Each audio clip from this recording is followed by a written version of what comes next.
got the signals for the Baltimore Colts. Unitas gives to Amici. The Colts are the world champions. Amici scores. It's amazing, sensational, dramatic, heart-rending, exciting, thrilling finish in the history of college football. California has won the big game. 5 seconds left in the game. Do you believe in miracles? Yes. Unbelievable. This is Phil Steele. This is Mike Burnham. This is Wes Durham. This is Mike Ashley. Hi, this is Chuck Foreman, number 44 of the Minnesota Vikings. Woo, mercy, this is handsome Jimmy Vane, the Boogie Woogie Man. This is Coach Fry with Virginia Tech Football, and you are listening to Big Dog Sports Talk. Are you ready to rock? Are you ready to roll? Okay, let's do it. You're in the doghouse with Rick Watson on Big Dog Sports Talk, presented by Pulaski County Sports and Entertainment. Join us in the Family Fencing Studios and chime in on the McClellan Chiropractic chat line. He's keeping cool with help from Little River Heating and Air, but this show is straight fire. And now, the big dog, Rick Watson.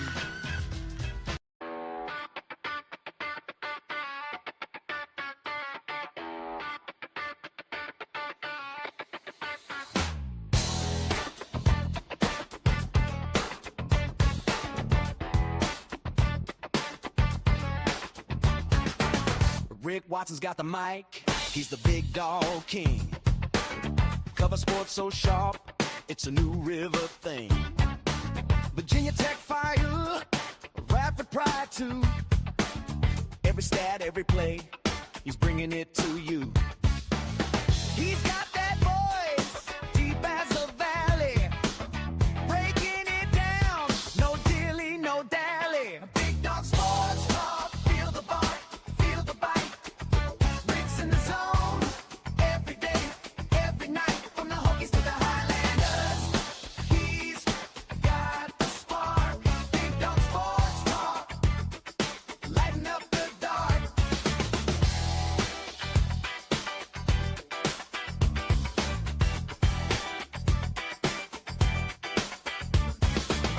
He's got the scoop, faster than a sprint, calling plays like a coach, every word's a hint. From the courts to the fields, the stories unfold. Rick's play-by-play, worth its weight in gold. With a laugh and a growl, he'll pull you in. Big Dog's podcast, let the games begin. Big Dog Sports Talk, feel the bark.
Hey, how are you? It is the Hump Day edition of the program. Hope you're okay wherever you might be. Welcome to BDST here on YouTube, episode number 203. Hit us up in McClellan Chiropractic chat room and on the Professional Door text line. We got a lot of cool things to talk about Professional Door today. Welcome.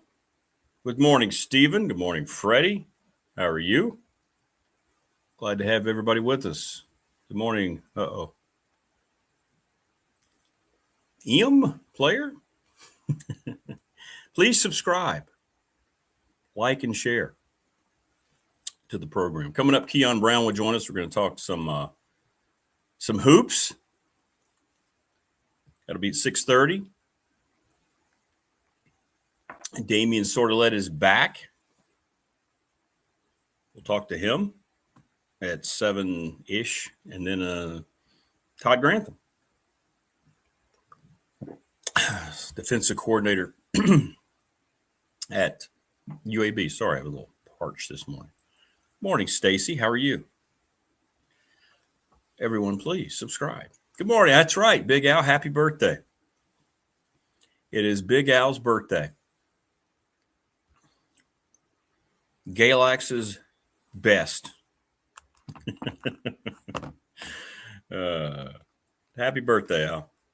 Hope you have a great day, man. Always enjoy our conversations. Always. Cool stuff.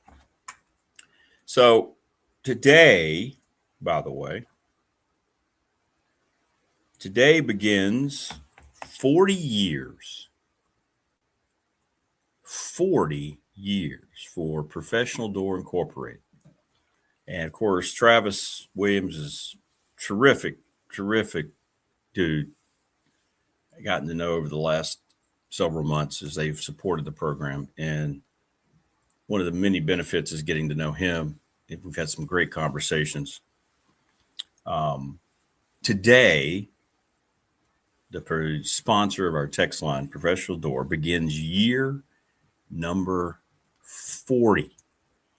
That's right, number 40, which is just amazing what his dad had built. 40 years. Yeah. There you go.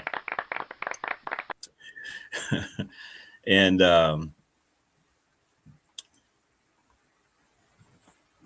it's cool. It's cool. But in any event, to celebrate 40 years throughout the month of July.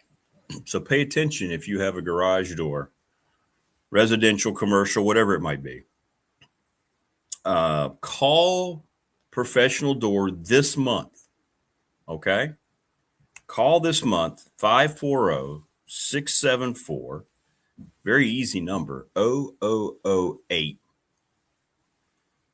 Big Al, I know you know about the Williams family. And you can set up preventative maintenance on your garage door. If you just mentioned you heard us talking about it here on BDST, you get a $40 discount immediately. And that will take off quite a bit.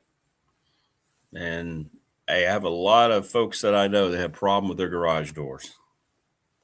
Now, you don't have to have it all done by July, but you just have to schedule it by July, and then they'll get to you and take it. So in other words, it can carry over into August. It can carry over into September. But it has to be set up during the month of July. And just mention the program, and you get $40 off immediately. That's incredible. To celebrate 40 years, $40 off. Awesome. Awesome. So again, 674-0008, and we'll be hitting that very, very, very hard this month. And it's a great offer that, given the cost of things left and right, you got an easy $40 off to come get maintenance before something goes wrong seriously with your garage doors. All right. So reach out to Professional Door, to Travis, 674-0008. And mention the program, and boom, no questions asked. All right, $40 off. We're going to come out there. We'll get to it, and we'll rock and roll. So thank you, Travis, and go support Professional Door. Also want to thank the NRB Super Bowl. We'll be having our bash there July the 18th as we start the month of July today. 382-5525. Midnight Madness will begin. They're going to have all sorts of cool 4th of July stuff going on.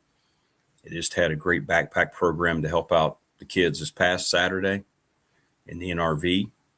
Very community minded, and we're looking forward to having our bash over there at the Super Bowl. Sundown Electric, one of the best reputations, long list of satisfied clients, test of superior craftsmanship, attention to detail, clear communication, thanks to the Smith brothers, 5-star ratings. Bob Christ, BOBCRST11 at Gmail. See how a series of text messages can help you, your organization, your group earn money quickly. National Bank, member FDIC, my exclusive banking partner, the show's exclusive banking partner. Talked about how easy they made my refinancing. Got into a situation, inherited a situation I didn't really know much about. And I'm like, uh-oh. And now they made it very easy to go through and make it all into one lump thing. BDST fan question of the week brought to you by the attorney Ryan Price, 701 West Main Street in Radford, Trusts and Estate Planning. Little River Heating and Air, 1095 Radford Street in Christiansburg, 540-553-2971. Little River Heating and Air, 1095 Radford Street. Speaking of getting maintenance this time of year, get maintenance on your air units because it's going to be very hot over the next 4 days here. Starting, I guess yesterday it was hot, but today it starts to get in the 90s. We're presented each and every day by Pulaski County Sports and Entertainment. We'll try to get Jonathan Sweet on tomorrow. They just won an award, man.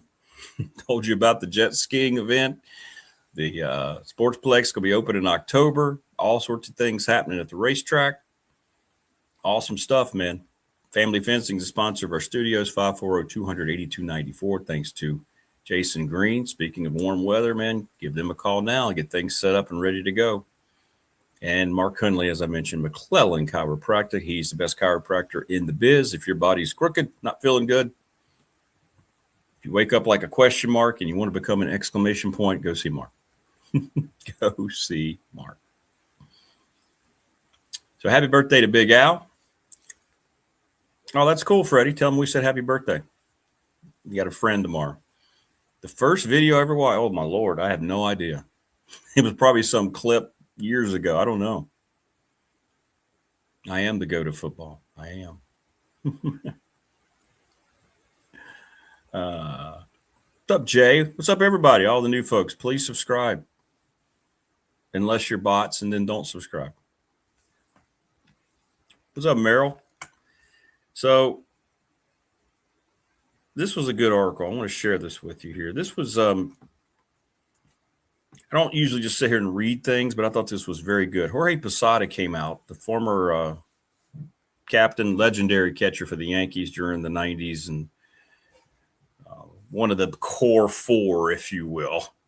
And he really criticized today's game. He said he can't watch today's baseball. And he kind of went off. He said today's baseball is garbage. The analytics crowd and things like that have gotten to the point to where the game is no longer appreciated. Good morning, Jeff. How are you? Good morning.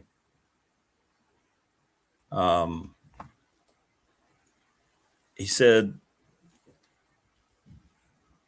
it's not just old school, right? And there was another article that came out by a Cincinnati writer. Let me get the name right here. Well, it was just called Ohio Divided is the name of the account.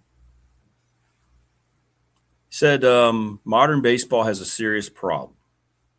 And it's not just old heads yelling. This is not about nostalgia or wanting baseball to be like it was 25 years ago.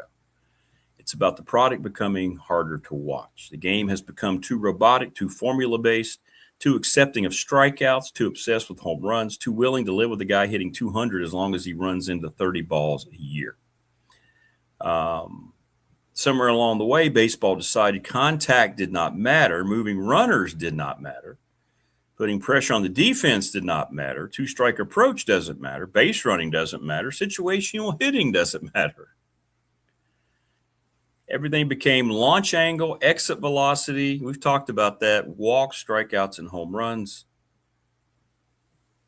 And then he says, look, I guess I understand why it kind of happened. Pitching's been better than it ever has been. Bullpens are loaded with arms thrown in the high 90s, low hundreds.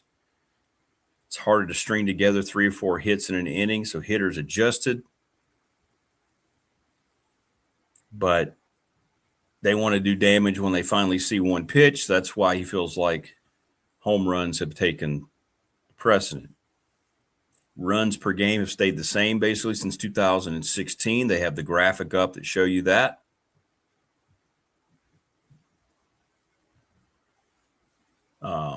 But baseball is very difficult to watch. Where did the athletic ability go? Where did the clutch hitting late games go? How about starting pitchers going deep into games? We've talked about that a lot. Why does no one run the bases anymore? No base stealing. There's no Vince Coleman's or Lou Brocks or Ricky Henderson's anymore. How come nobody can bunt? But the game has lost its balance. There used to be different ways to beat you. A team could mash, a team could run, a team could pressure you, a team could win 3-2 games because their starter kept you in the game. But the game is not like that anymore. And now the worst part is that this has trickled down to the youth level. Kids are not being taught to become complete baseball players. They're being trained to hit home runs. The focus on exit velocity, launch angle, travel ball, all plays into this new age of baseball we are seeing today. Everybody wants the exit velo clip. So there's a lot of good stuff here that makes a lot of sense. But the game has become more optimized, more calculated, more powerful, and somehow less fun. Baseball needs to find its soul again. It has a crisis. Everybody who actually loves the game can see it. Those who continue to ignore it are just benefiting financially. What's going on, Harini? How are you? What's going on, Pamucci? We are in the glorious United States of America, about to celebrate our 250th birthday. So I agree with everything there with what they just said. Please subscribe to the channel, everyone. So Major League Baseball's got management problems. They've clearly got an issue up top with their commissioner. We're about to have a massive work stoppage. I think next year it's going to cost, if not the entire season, the bulk of the season because of the salary cap and the floor. The game is getting away from its core. And it's not a response that you would expect them to have, considering they've lost their position long ago as the national pastime of this country. What's going on, Aria? Hello. Cy Plus. Hello, sir. Please subscribe. Yeah, exactly, Prometheus. I miss small ball too. I do. I just miss the thought process. You know, the scientific part of baseball used to be so interesting. I do miss, I'm a pitching guy. I want to see, and I'm not talking about these bullpens that are absolutely loaded with these back end arms. That's great. But the specialization of a game, I mean, you're rarely going to see a starting pitcher go, unless his name's Paul Skeens. You're not going to see a starting pitcher go more than 5 innings. Maybe 6. And then you start getting into specialists, boom, boom, boom, boom. And when did that happen? Like, when did it have to be a certain guy in a certain situation every time?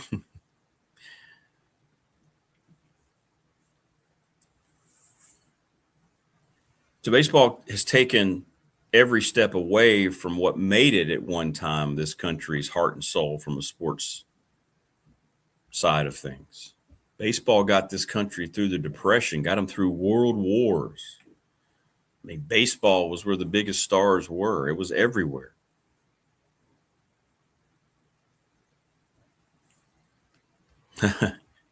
Jetty says Cubs are lucky if a pitcher goes 4 innings. Yeah. What's going on, Head Between? How are you? I don't know. Maybe so, Thunder. I don't know. You see those reports about attendance. I know that wasn't the case a few years ago. The cost of going to games for a family of 4 is like $300. Just if you get food and, you know, concessions and things like that with your ticket. So I don't know. I think it depends on the market. New York, Boston, the cities that's had success that support it. I mean, you look around. If it's an event, it's going to happen. What's up, Harves? How are you? Good to see you. So I don't know. It's a good question. It's a very good question.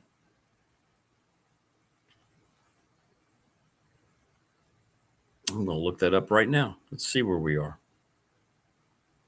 Baseball attendance in 2020. Well, let's see here. It's hard to say, man. They've got the averages up, but yeah, it would be a good. Here you go. So baseball is currently tracking a little ahead of last year. The Dodgers obviously lead the sport. They get almost sellouts every game because, well, they're the richest team.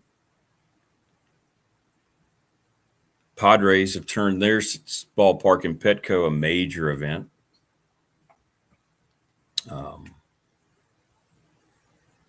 So you have the Dodgers, the Padres, Yankees, Blue Jays, Phillies, Giants, Mets, Los Angeles Angels, Braves, and Red Sox. That's your top 10 team.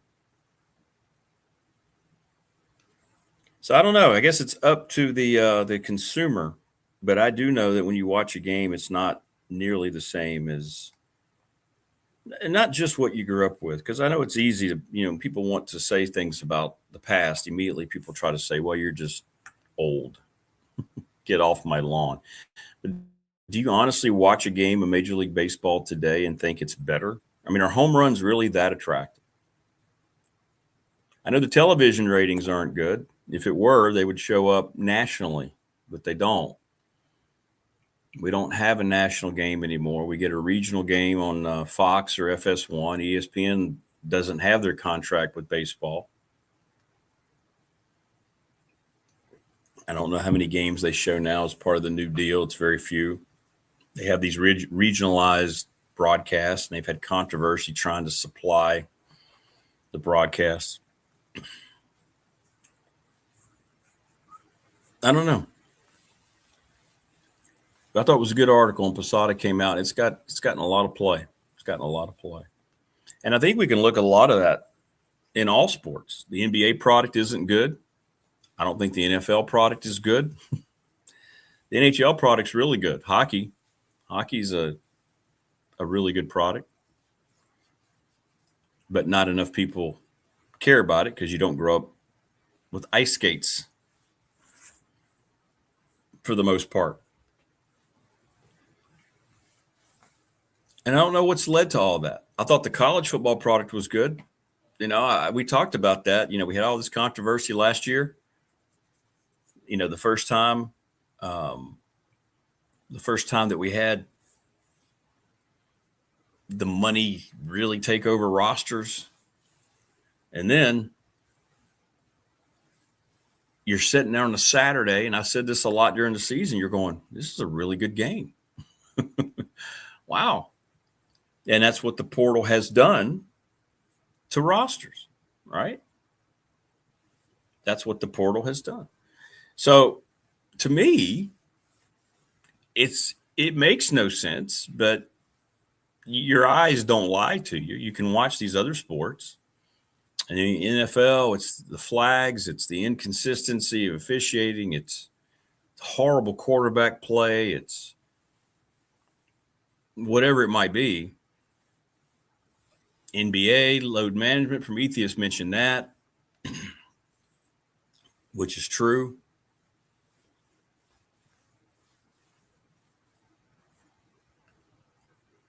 Yeah, Pindu, I'm more of a messy guy. Yep. I am.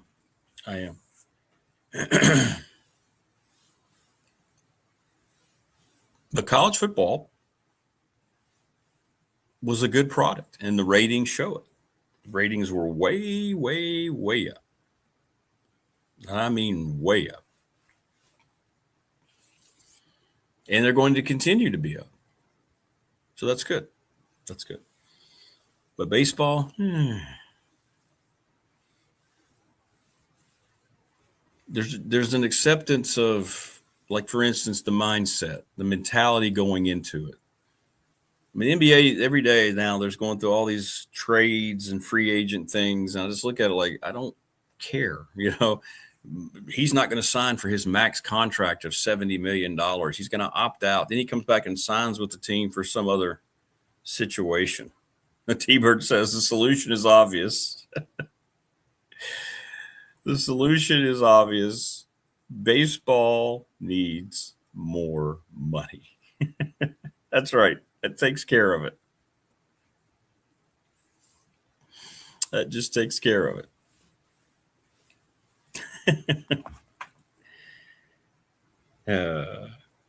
Well, they're going to lose a lot of money next year, I think. We'll see if people actually show up at the ballpark. Joining us now on the program is that gentleman. What's going on? Keon Brown. How you doing, brother? Rick Watson. What's going on, brother? How you doing, man? I'm doing all right, man. Hanging in there. We're just talking about baseball, modern sports, and how the games are played. You're still a young man. You're not coming from a generation too far ago. How have you noticed games that have evolved? Basketball, baseball, football, since when you were younger, watching and participating and so forth. Well, I can't speak too much about baseball. It was a point where I tried to get into it. And, when I was calling the games with Longwood for the voice of the Flying Squirrels, Trey Wilson, I always said, I'm coming to a Flying Squirrels game. I'm coming, man. He said, whenever you want to come, send me a text. I'll leave you some tickets. It's been 3 years, but I'm going to text him one day. I promise. One day. So I can't speak for baseball, but on the basketball side, the kids seem like social media and electronics and whatever the case may be is the most important thing to them. Like, you got kids now at halftime of games checking their stats, checking what people are saying about them. It's like, that's just the day and age where we are now. When I was playing as a team, you had a team shoe and you had to choose from one of two options, maybe three. Now guys are wearing all different colors. That's different from the jersey. I hate that. It's just stuff like that. It's little things, but like you said a few minutes ago, now it's I'm an old man, get off my lawn. But I guess we just have to change with the times at the end of the day. A lot has changed, though. And you see it every day. You've been the voice of the Highlanders for 3 decades. So you've seen generations come and go. And I think I was that last generation of the old school. I was right in that transition phase. Yeah, so you were. I'm glad I got to see a little bit of both sides. And I'm not objected, I don't sit there and object to change. I understand things are going to evolve. They always have in sports and in life and in society. Okay. Yeah. But you do wonder when you watch some of this stuff. I mean, the acceptance of when they want more money and when more money becomes such an issue, yet in the NBA, for instance, they're eagerly saying, okay, good. I don't have to play but 65 games. I can still win the MVP. Yep. Let's go. And I just don't think there's no self-awareness to see how it affects the fan, the paying customer, right? Yeah, I can see that as well. It's like, I know I have to reach this threshold, and then I can sit out for the remainder of the games and pretty much have my own schedule. And that's what you're going to see guys do. But on the flip side, it waters down the league because so many guys a season ago who played less than 65 games were some of the biggest names in the sport. So then when you see those all NBA teams, you're like, what is this guy doing on here? Right. So now they're going to go back and change it because it's just not a good look. But in that college realm, you said it. It's also all about money. How much money can I get? What's my duffel bag look like versus the Nike team issue duffel bag? I want the Gucci. I want the Louis V. I want to walk in with style. That's where we are now. I mean, it's just – I called the game last year, went into a locker room, and I couldn't believe my eyes. Was I jealous? Absolutely. But at the same time, you got to appreciate the times as well. And these guys, and some of them deserve it.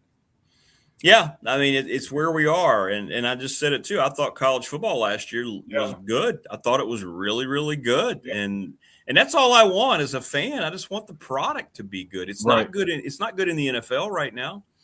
It's just not. The quarterback plays terrible. The officiating is the worst I've ever seen it. Guys don't want to tackle. I mean, it's just, I don't know. I'm hoping that improves the NFL part because that's my all-time favorite league, but I don't know. But at the same time, you can tell that as the generations are progressing, so is, the talent on the field. So the guys that we see in the NFL are a part of this youth movement. So it's going to look different, if that makes sense.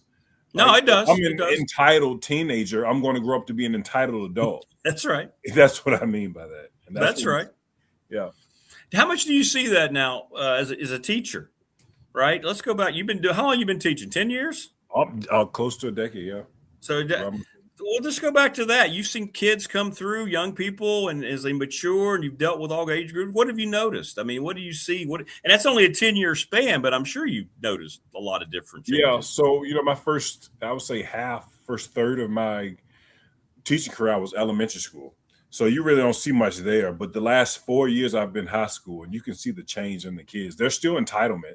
They're still thinking of, I know they're complaining about school lunch, but I'm like, dude, a lot of these kids come from situations where this is all they have to eat.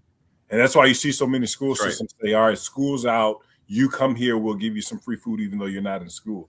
So there are some students who look down on other people. You do see that.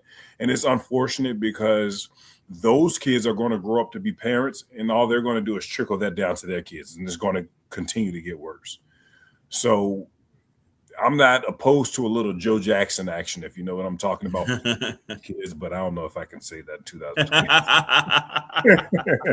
No, I think most people would agree. Yeah, they would go, yeah, I understand what he's saying. Prometheus says it's me before team. I guess there's always been an element of that, but it does seem that, and I think you hit it on the head.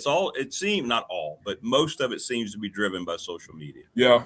Right. This whole new era of it's crazy. Yeah. Social media runs the world now. And you do it for clicks, you do it for likes, and kids don't understand that social media is just a personal highlight reel. It highlights the glory of what you're going through. Nobody posts the bad stuff. That's right. And if you do post the bad stuff, it's fake. Because why would I post myself crying? That's right. It's not real. How do you do that? How do you post yourself crying? Literally. Like, I'm going to set the phone up here, then I'm going to cry, then I'm going to press send and put a caption on. Let's post my meltdown. Here you go. Feel for me. Feel sorry for me. Yeah. Of course, there's some exceptions, but at the same time, come on now. Some stuff should remain private. Yeah. No, you're right. You're right. So what do you think? What do you think the next era is going to look like? You think there's going to be like another ebb and flow? Will there be self-awareness in these leagues? The NBA's got a big crisis, and one of the gambling story came down on Monday, right? I mean, this is continuing to be – I don't see it reported. I don't know why we just kind of – so what do you think is going to happen? I think that was because it was Malik Beasley, and that was one of the initial guys. So I think they're like, all right, now he's indicted on it. Now he is official now, even though that was a couple of years ago. And now it's just like, all right, here's the update on that. If it was a new name, I think they'd be talking about it more. But since it's the original guy, what it all started with, it's updating you pretty much. That's what I get from it. You think he's going to sing? You think he's going to like? I would. Yeah. I'd be singing Stevie Wonder. I know I would. I would. If I'm going down, everybody's going down. Yeah, and it might make my landing a little less painful. Yep, there we go. We're cutting a deal. Yeah. I'll sit in jail for a year and I'll give you every name that I know. Whatever you need. Whatever you need. That's me, though. Oh, no. Hey, by the way, everybody wishing you a happy birthday. Yes. I thank you, guys. It's awesome. It's awesome. Keon is one of those old men on the porch. He wants things to be like they used to be. I do. I wish they could be. I wish they could be. Hey, you're an old head. You can be called an old head. I'm like right in the middle. I'm in the middle. I was born at medium head. I really was. I was born at the perfect time. I remember the 90s when there was no internet, when you had to go outside and hope that your friend was outside, or you had to see your friend and make plans for the next day in advance. I wish all of that stuff was the change. It was the same. Kids don't go outside anymore. The basketball courts are empty now in the summertime. We used to be out there at 105-degree heat. We freeze a bottle of water the night before, take it with us the next day, and in an hour is boiling pretty much because of how hot it is. I mean, it's changed. It's not the same anymore. Basketball, and this is another topic, is turning into a rich man sport. All of these kids that are playing basketball, from the Ron Harper sons to the Carlos Boozer sons, those are the guys that's starting to be the best players in the NBA or coming up as the best players in the NBA, getting the early draft picks. And it's not what it used to be anymore, where you grow up in the hood, you play your day in and day out to try to get your family out into a better situation. Now you got the guys who wake up to 7-car garages running the NBA. Yeah. I mean, it's just changed. How much do you think, and it's there, this entitlement feeling? I mean, I don't know a lot of the new athletes I've seen come in for summer workouts, but you can hear the conversations and you're just like, wow, you're just like, wow, it's great. And, my own kids, it's a different generation. I know when I grew up, I never felt like that I had any right to say anything. If my dad said something about, you're going to have to do this to get this, or when it's time for you to get out of the house, if you're going to go to college, get a job. Yeah. You need, and okay, I understand. You took care of me. It's time to get out there. It was tough love, but boy, I wouldn't change anything. Now you don't feel like you can exercise that at all, even as a coach, right? You can't do that anymore. Now at the same time, they can talk what they're talking, but is it going to result to winning? Probably not. I'm just keeping it real. You talk like that, you're going to probably be a loser if you're thinking about, what a program can do for you financially. Maybe when it's not important to these kids now. That's the hardest part for me. Yeah. I mean, it truly is. You can get money and still be motivated by winning. I mean, you still could.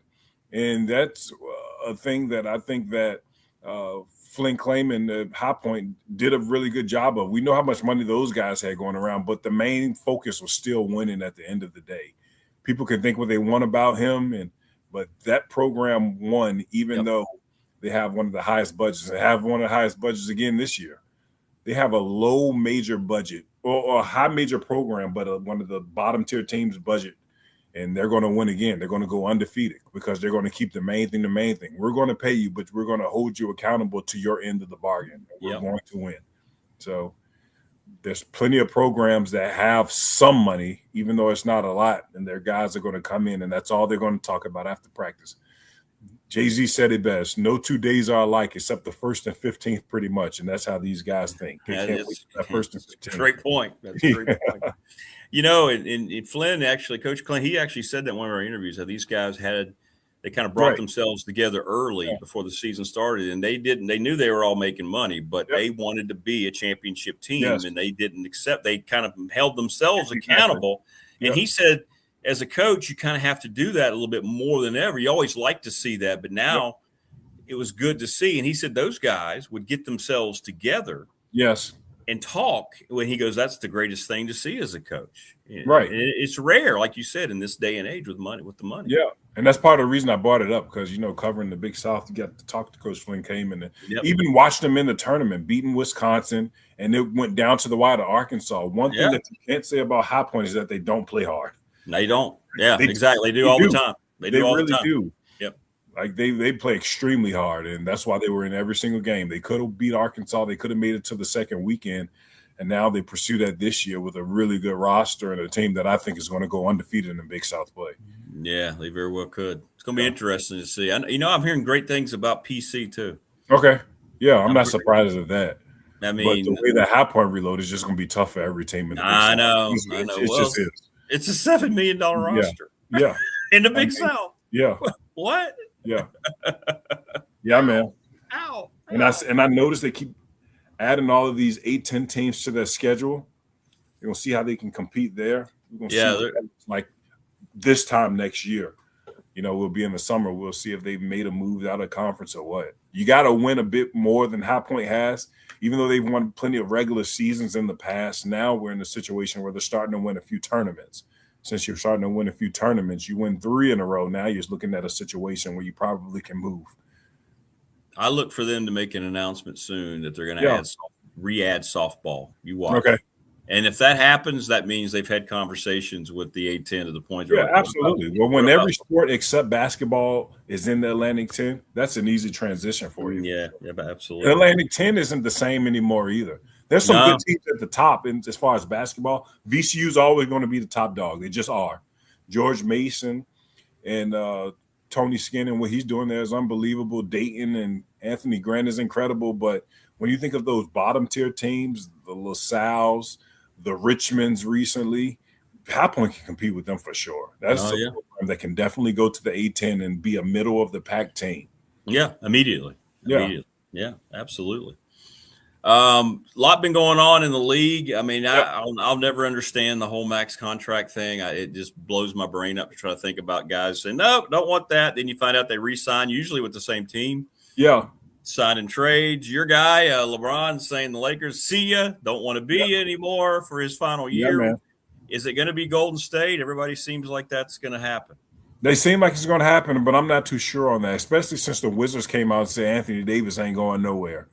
I still think it's going to be the Spurs. I mean, you go to the Spurs and you change life there, man. You go as a Magic Johnson role, just focus on being the point guard like you were on that roster in 2020 when you led the NBA in assists, and you're going to win a championship. You just are. It's just too many shooters around you. Wemby's down there. He is the missing piece for that team. I also can see him going back to Miami, back to Cleveland. Golden State's still there, but I think it's definitely one of those 4 teams that I just mentioned. If he wants to win a championship, he'll go to San Antonio and lead the ship. De'Aaron Fox is not the point guard that LeBron James is, even at this old age. So if you want to win a championship, San Antonio, you're going to move heaven and earth to try to get him. I really believe that if he goes to San Antonio, they win the next 2 championships. And I think they easily win the next 2 championships.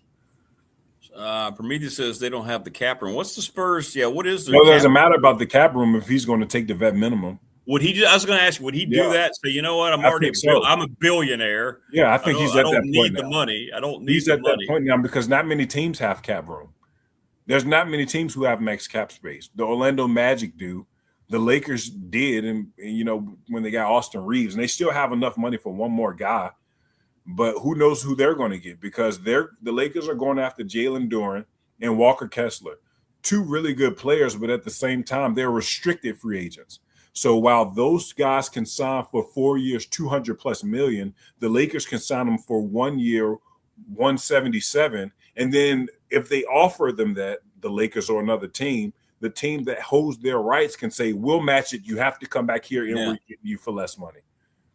So there's no guarantee that you're going to get one of those 2 guys. You see Rui Hachimura, who was huge for the Lakers in the playoffs, is looking like he's going to go somewhere else. You see a guy like Luke Kennard, who was a reason that you beat the Houston Rockets in the first round, just signed with Phoenix. So that Laker roster isn't looking too good right now. I don't think good things are coming to them in the future. They're going to be a play-in type team next year. Did the Kawhi thing, is that going to matter at all? He's kind of been hurt a lot. I know he hadn't played a whole lot since he kind of peaked when they won their title there. What do you think about all the doing? Is that going to matter at all where he's playing, you think? Well, he ain't getting no younger. He has the same birthday as me. So I think he just turned 35, 36 years old. And I don't think it's going to do too much unless you can surround him with a few more pieces. He and Scotty Barnes is going to be really good. Jacob Yerto is a really good big man, but I don't think it's going to be as smooth sailing as it was his first go round in 2019 when he won the championship in Toronto. He was a really good player last year. He was one of the best players in the league, but he's a guy who's 35 going on 45 because he can get injured in the snap of a finger. He's really good when he plays, but that's a big if. It's always inconsistent with a guy like Kawhi. Is there any trade or movement do you think has made decent impact? Not yet. Not yet. No, this free agency class hasn't been the greatest. I mean, the best guy in free agency right now is LeBron James at 41 years old, so that should tell you everything you need to know. You can say it was Jalen Duren, but the way that he did not show up in the playoffs has changed that. Austin Reeves was the undrafted player who has recently been getting hurt a lot as well. So it's just not a really good class of free agents this year. And the guys who are free agents, as I mentioned, the Walker Kesslers and the Jalen Durans, are restricted. So if the team wants them back, all they have to do is say, I'm going to match you, and they have to go back to that team. Yeah, you're right. It's not because it's LeBron, but whenever there's a 41, 42-year-old, you know, and that's the guy, you're like, that tells you something about the league right there, doesn't it? Like, yeah, man. I mean, speaking old school, they're handing out money right now, and that guy's going to be he's the oldest player in NBA history. He's going to year 24. If that's your golden ticket, you know, free agent, like you said, it shows you where the league is right now. It shows you where the league is right now. Yeah, absolutely. Well, We'll see. We'll see. Yeah, It's a tough time to be at Radford. It's a tough time to be in a mid-major. It's a tough time all the way around. Do you think a lot of these Power Fours are being dishonest? I kind of look at their actions as opposed to all these money things that they continue to say, but yet they continue to do business. They're going to go out. There's going to be record salaries for football teams coming up. Do you think a lot of that is just smoke, or do you think there's legitimately this major money problem throughout? Oh, well, it's for sure a major money problem. But if you are a team that has a certain type of alumni, think where's that Jerry Jones went to? Was it Arkansas? Arkansas. Yeah. Those guys got deep oil money, right? So resources for them are going to come easily versus other programs like Wake Forest and the ACC. Wake Forest has one of the lowest budgets in high major basketball. So those guys are not going to be really good next year. It's the more money you have, the better you can get, the better players you can get, and the better your roster will be overall. So it's all about resources. And that's, like you said, these guys are being disingenuous for sure. Nobody truly knows these budgets, but they're huge. I'll say that. Yeah, it's laughable when I see all these accounts on X try to say, here's who spent what in 2000. Yeah. They have no idea. Have no none idea. of it's nobody has to release any information. Exactly. You have no idea. It's lies. It's all lies. Yeah. It's all lies. No way. Well, we used to say, what did you do for your birthday, by the way?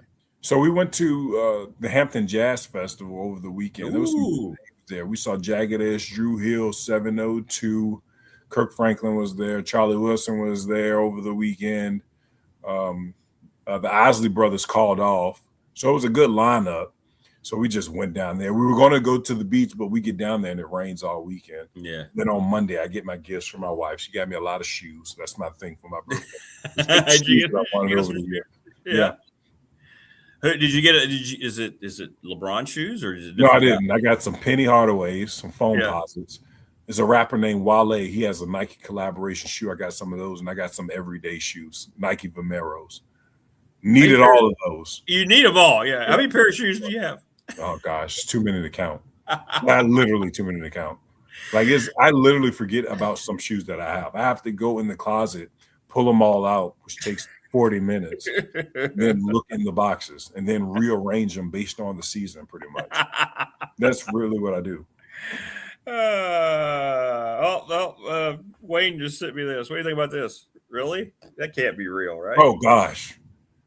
Oh man. Yeah, of course that's not. I don't know what Legion Hoops is. But, no, that's not real at all. Yeah, that can't be real, right? Oh, absolutely. That can't be real. Ooh, can you imagine finishing up? No, he's not going to do it. It'd be good for me though. He'd be right down the road. Yeah, I was going to say you could just he might come to your house and hang out in the LeBron there we room. Go. You know? Yeah, man. He definitely ain't coming to Washington. I tell you that. Prometheus asks, "How does High Point get that much money? Easy. They're a private institution. Yeah, man. I mean, they have ways of raising money that state schools just simply cannot. Yeah, especially the same size, and they have a president who is a multi-millionaire. Yeah. Who contributes to his own situation. You know, he's the one that's leading. He said, "Look, I'll personally pay for this whole thing if we want to go out." I've talked to some A-10 people. That's how they do it.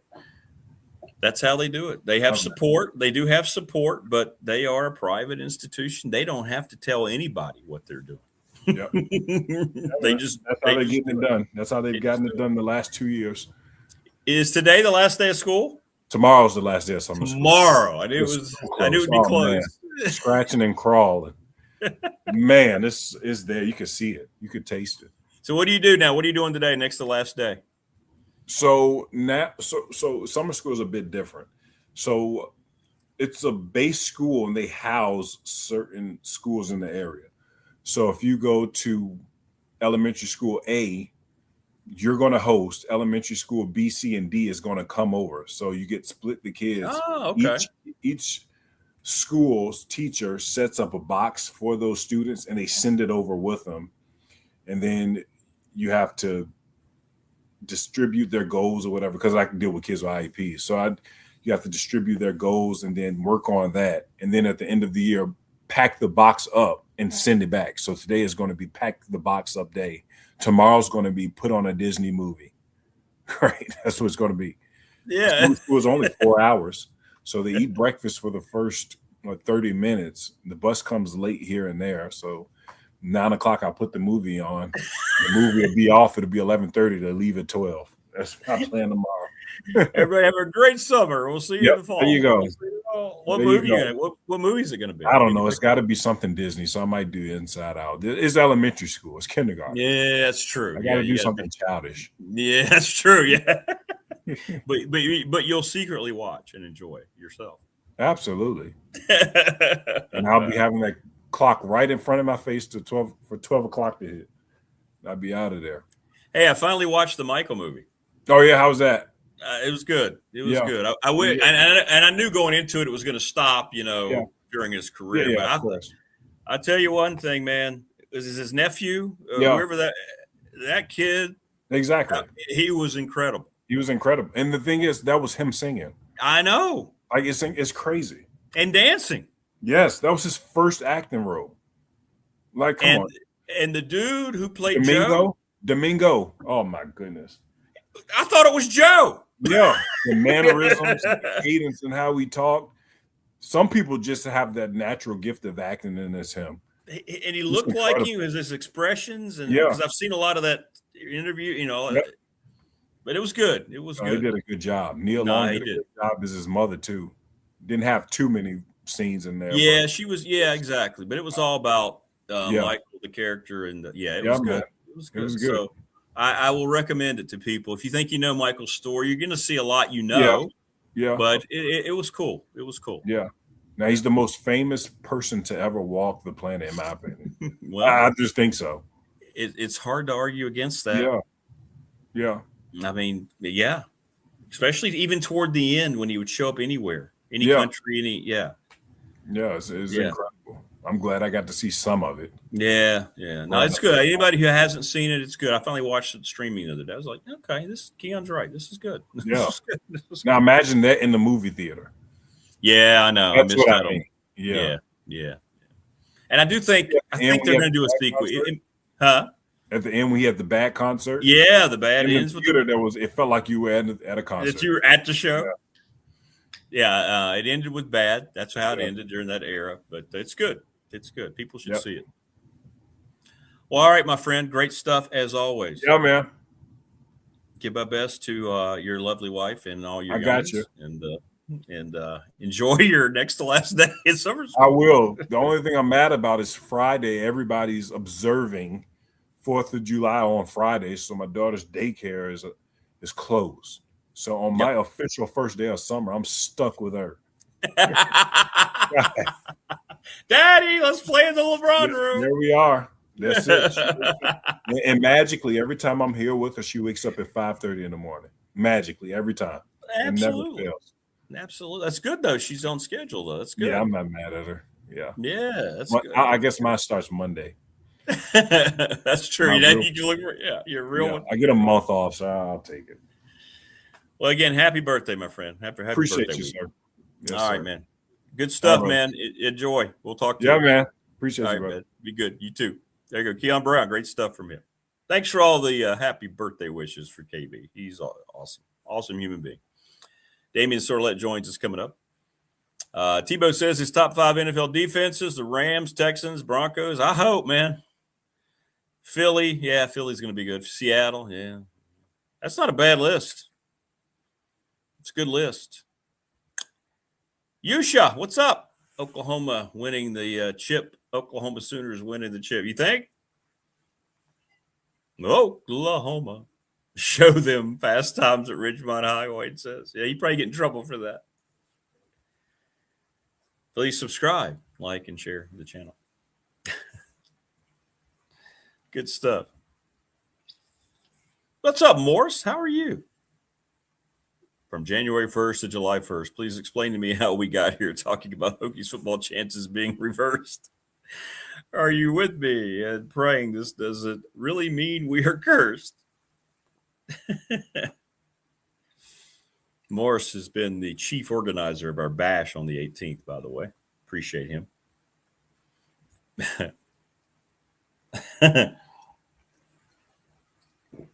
We will have official record prediction in August as we get a little closer. And it's not really necessarily even all about Tech. It's about trying to see some of these other teams and hearing some reports, right?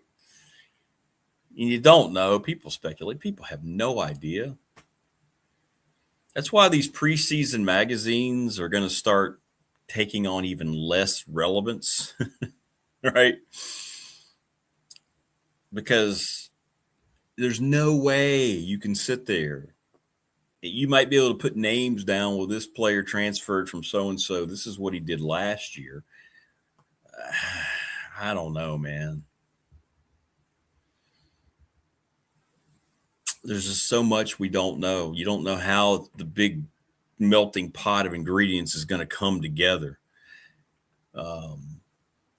Prometheus says, Jordan goes to the Wizards, the worst team in the NBA, while LeBron is shopping for the best teams. Go figure. I think Pitt may be sneaky good. You know, I've heard that, Tebow. I've heard that from several people.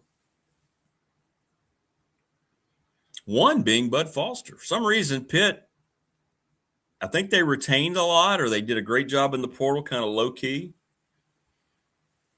Yeah. Exactly, Jeff. You can't even look at Indiana and think, exactly, man. So I don't know. That's why you just have to wait. It's almost like you can't because you have to make preseason predictions, but you want to watch a team play a few times, or at least a couple of times, just to see how it looks. How is that new quarterback going to fit?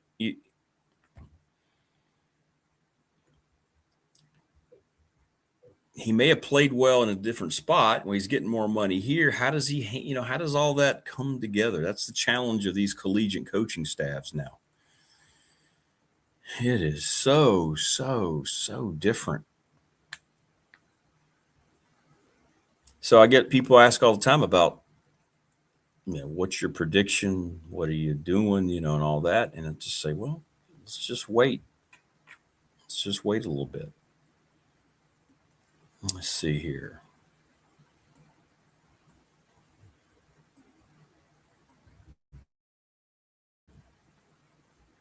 I'm having some issues here with our invites, so we'll see if that kind of plays through here. There we go. That wasn't a studio thing. That was a Google thing. Shocker. Speaking of $1 trillion companies, Damian Sorlett going to join us back from vacation. With these big conferences, schedules are drastically different. Yeah, they are. UVA avoids Clemson and Miami again this year. Tebow says, honestly, Tech has some games they should win. Correct. No, we remember you, Veers. Welcome back. Yeah, and 50-50 games. You know what? And you know what? That's good news. The fact you can look at the schedule, at least preemptively, and say Tech has 50-50 games.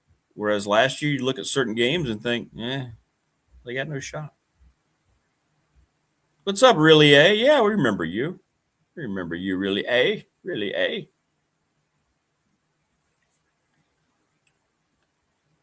The UVA does avoid Clemson and Miami. Let me look that up. I have not looked at it one time. We'll look it up here later on. We'll look at it and we'll see what we got with them. That's right. Beat Maryland, win home games, and you're going to have that season that you hope in year one. Damian Sorlet's joining us, all refreshed from vacation, I hope.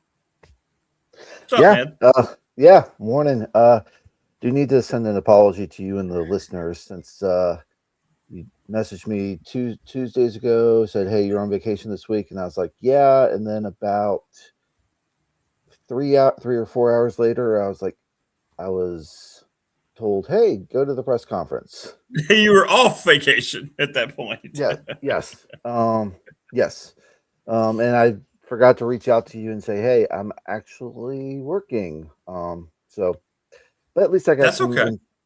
At least I can talk about Brian White if you haven't talked about him enough already. So No, that's all right. Yeah, all that happened. It always happens, right? It's like they used to say all the things happen in the middle of the night. All the weird things happen early in the morning. Well, all the weird things happen when you're a beat reporter for a certain school and then you're on vacation. That's what happened to yeah, you. exactly. Well, what are your thoughts after talking to Brian White, the new director of athletics? A good hire.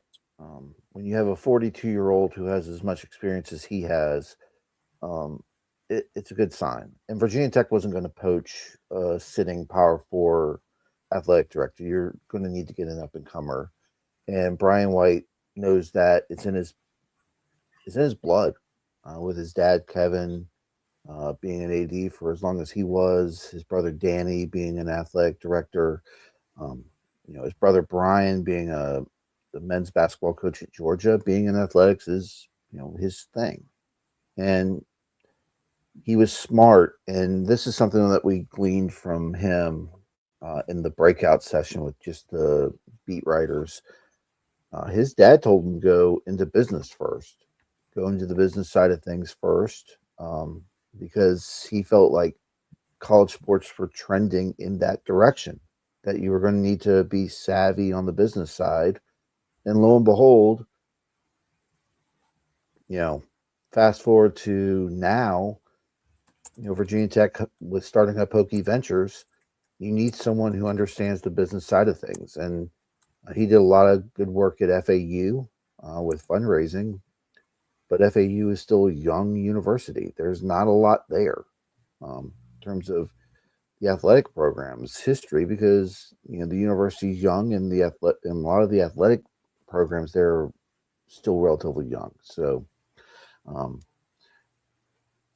he can tap into a lot larger donor base at Virginia Tech, um, and some big donors too, to really get the ball rolling.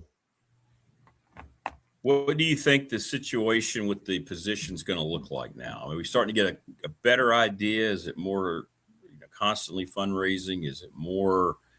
I mean, I don't know when he might have to look at hiring his first coach. Football he won't have anything to do with. I mean, how do you think it's going to structure? I know what they have told us, but did you get kind of a sense from anybody that how you think it might look going forward?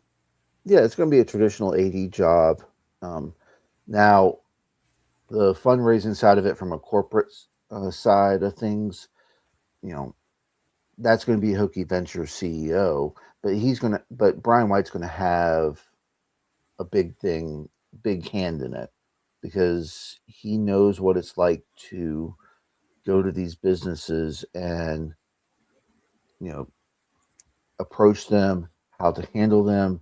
He did that down in Boca.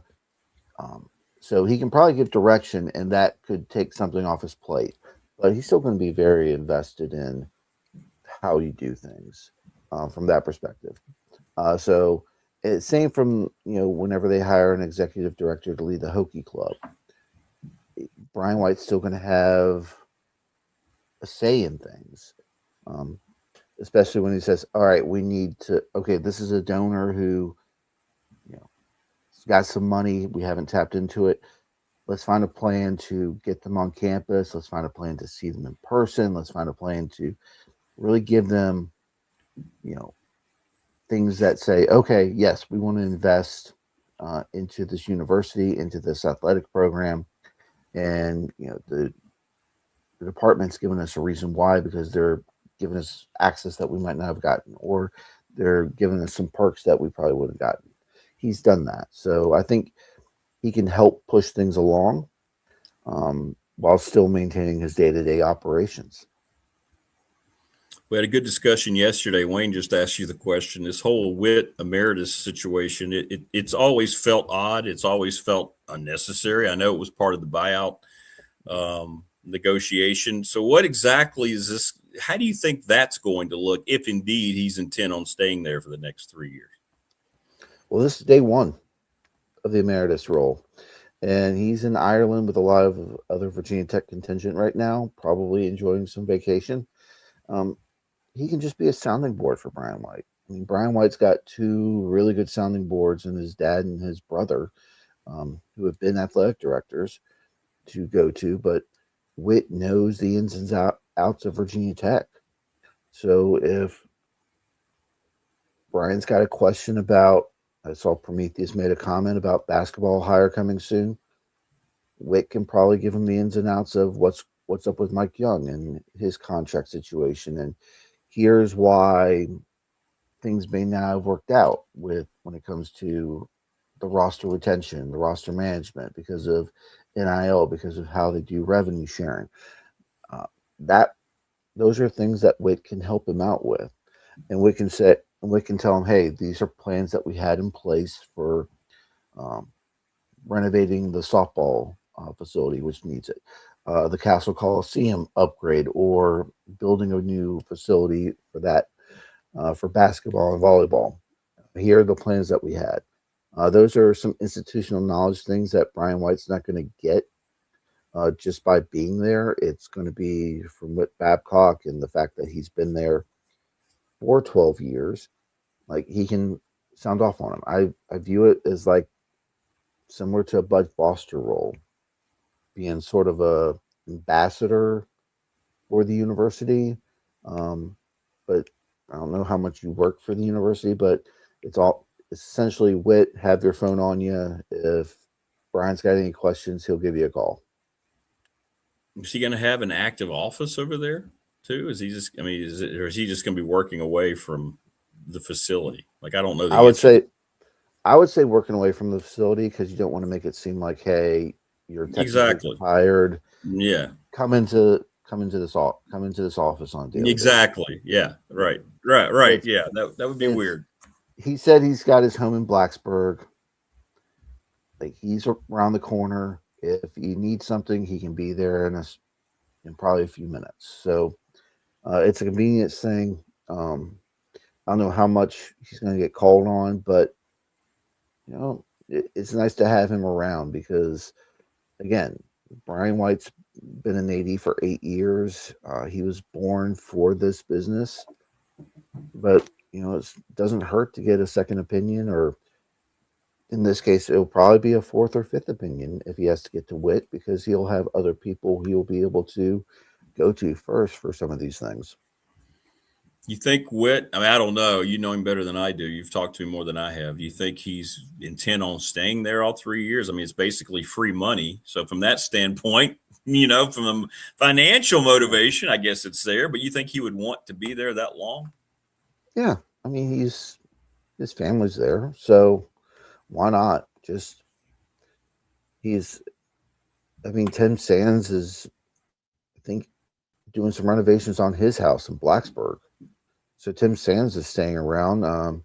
And Andy and I were having this conversation last week. It's like, at this point, is Tim Sands not going to stay the rest of his contract, which is through the end of 26, 27? At this point, with where they are with hiring a president, I could see him staying. And then he's already said he's gonna stay. So yeah, it wouldn't shock me for him to stay. He's got it. He's a Virginian. I mean, if he needs to go up to Harrisonburg, it's an easy access point to 81. I think he's going to stay for a while. Yeah, where are they with the president thing? That thing just seems to have just gone away. You don't hear anything about that, where that sits. Yeah, I think once you got rid of a rector who wanted to get someone in place for the start of the academic year, and then you got rid of him, and then you added so many new voices to the search committee. Yeah, the brakes went from not just pumped; they went to full-fledged to the floor stop for that. Yeah, this is going to be they're going to string this process along, and I guess they want to find the right candidate. I'd heard some rumors about the former rector wanting to get a certain individual in as president around this time. Someone who aligned with the rector. Yeah, Wayne, it was very messy. When you're trying to instill the former governor of Virginia as the president of Virginia Tech. So yeah, um, that would have been very messy. So it's going to be a cleaner process now. You hope. One hopes. One Oh, yeah. hopes. Politics Yeah, are going to and be involved, so it's yeah, never going to be clean. and Rokovich's main thing was if you try to hire someone like mid-academic year, are you going to really get the best candidate? You want to get someone who could come in at this point and get things going for the academic year. You don't really want to come in and have someone like Tim Sands' situation. Tim Sands came in mid academic year when he was hired back in 2014, and he had to essentially roll through the rest of that year, and then could start implementing things. That summer. I think they wanted someone to come in to set a tone, right from the get go, not get the feel of the land and then do that. So, we'll see what happens. Do you think the way this has gone about, the AD's here, president, we don't know when that's going to happen. You think now this is kind of an admission that the new president, look, the last thing you need to worry about is athletics at this point. We've made our biggest hire. All of our hires are in place. You're coming here to be more part of the institutional part. We want you to be friends to the athletic department, clearly, but it doesn't feel like the new presidential hire is going to be considered much at all in terms of connecting with athletics, just looking at the timing of it anyway. Yeah, exactly. And who knows? They might add Brian White to the search committee, since you are losing some members of the Board of Visitors whose term ended yesterday. I think it's 4 or 5 of them. So it might be nice to add him to the search committee if need be, because he mentioned he worked with 3 different university presidents and 4 different board chairs during his time at FAU. And he's like, I got along great with every new president. So I'd be fine with whoever they hire.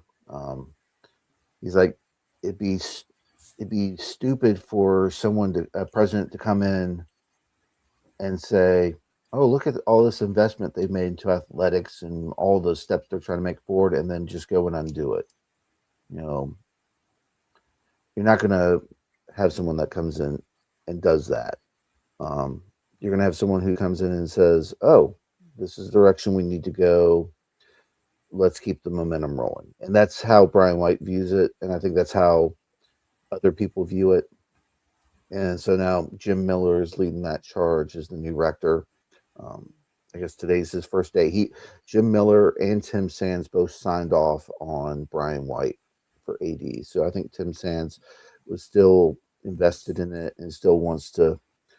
He doesn't want his legacy from the athletic side to be, the last few years, especially for football. I think Tim Sands is in the Whit Babcock position of, if this thing can get turned around under my watch before a new president comes in, you're going to look at the totality of his time of elevating the academic side, but also, hey, we're in good shape. Yeah. I believe Sands and Franklin were the 2 that signed off on Brian White. I think that's from what I've been. Yeah, and Franklin said, when you looked at Brian White's resume, he had 8 years of, you could see what his successes and his failures were. And, in the case of, say, a Matt Roan, his time at James Madison, it's a smaller sample size. Though I thought Matt Roan would have been an excellent candidate, despite you can look back at his time at Eastern Kentucky and all the other places he's been. That's a good sample size. Yeah. But I think they just looked at, you can't attribute all the success at James Madison to Matt Roan, because his predecessor did a lot of it. But at the same time, James Madison's still rolling. That's yeah. Yes, they are, and they will continue to be as long as he's there. Yeah. Well, and the thing can be said for White too, though. I mean, since Dusty May left, his basketball team hasn't been good. His football team since 2020 is 26-41. So he's been there the whole time. So that whole argument, I saw that what they tried to say, how they tried, and I don't, what about what part of those records for those two programs that are your big money makers make you think, oh, well, Brian White's he's locked this down, right? Yeah. Just playing devil's advocate a little bit. I agree with you, but also at the same time, the only 2 seasons FAU has had any sort of success is when Lane Kiffin was there. I mean, they didn't win when Howard Schellenberger was there. They didn't win with Willie Taggart. They haven't won with anyone else. It doesn't matter whether in Conference USA. Yeah, but he hired both those guys too. He hired Willie Taggart too. Yeah. So I know. He had to find someone to replace Lane Kiffin.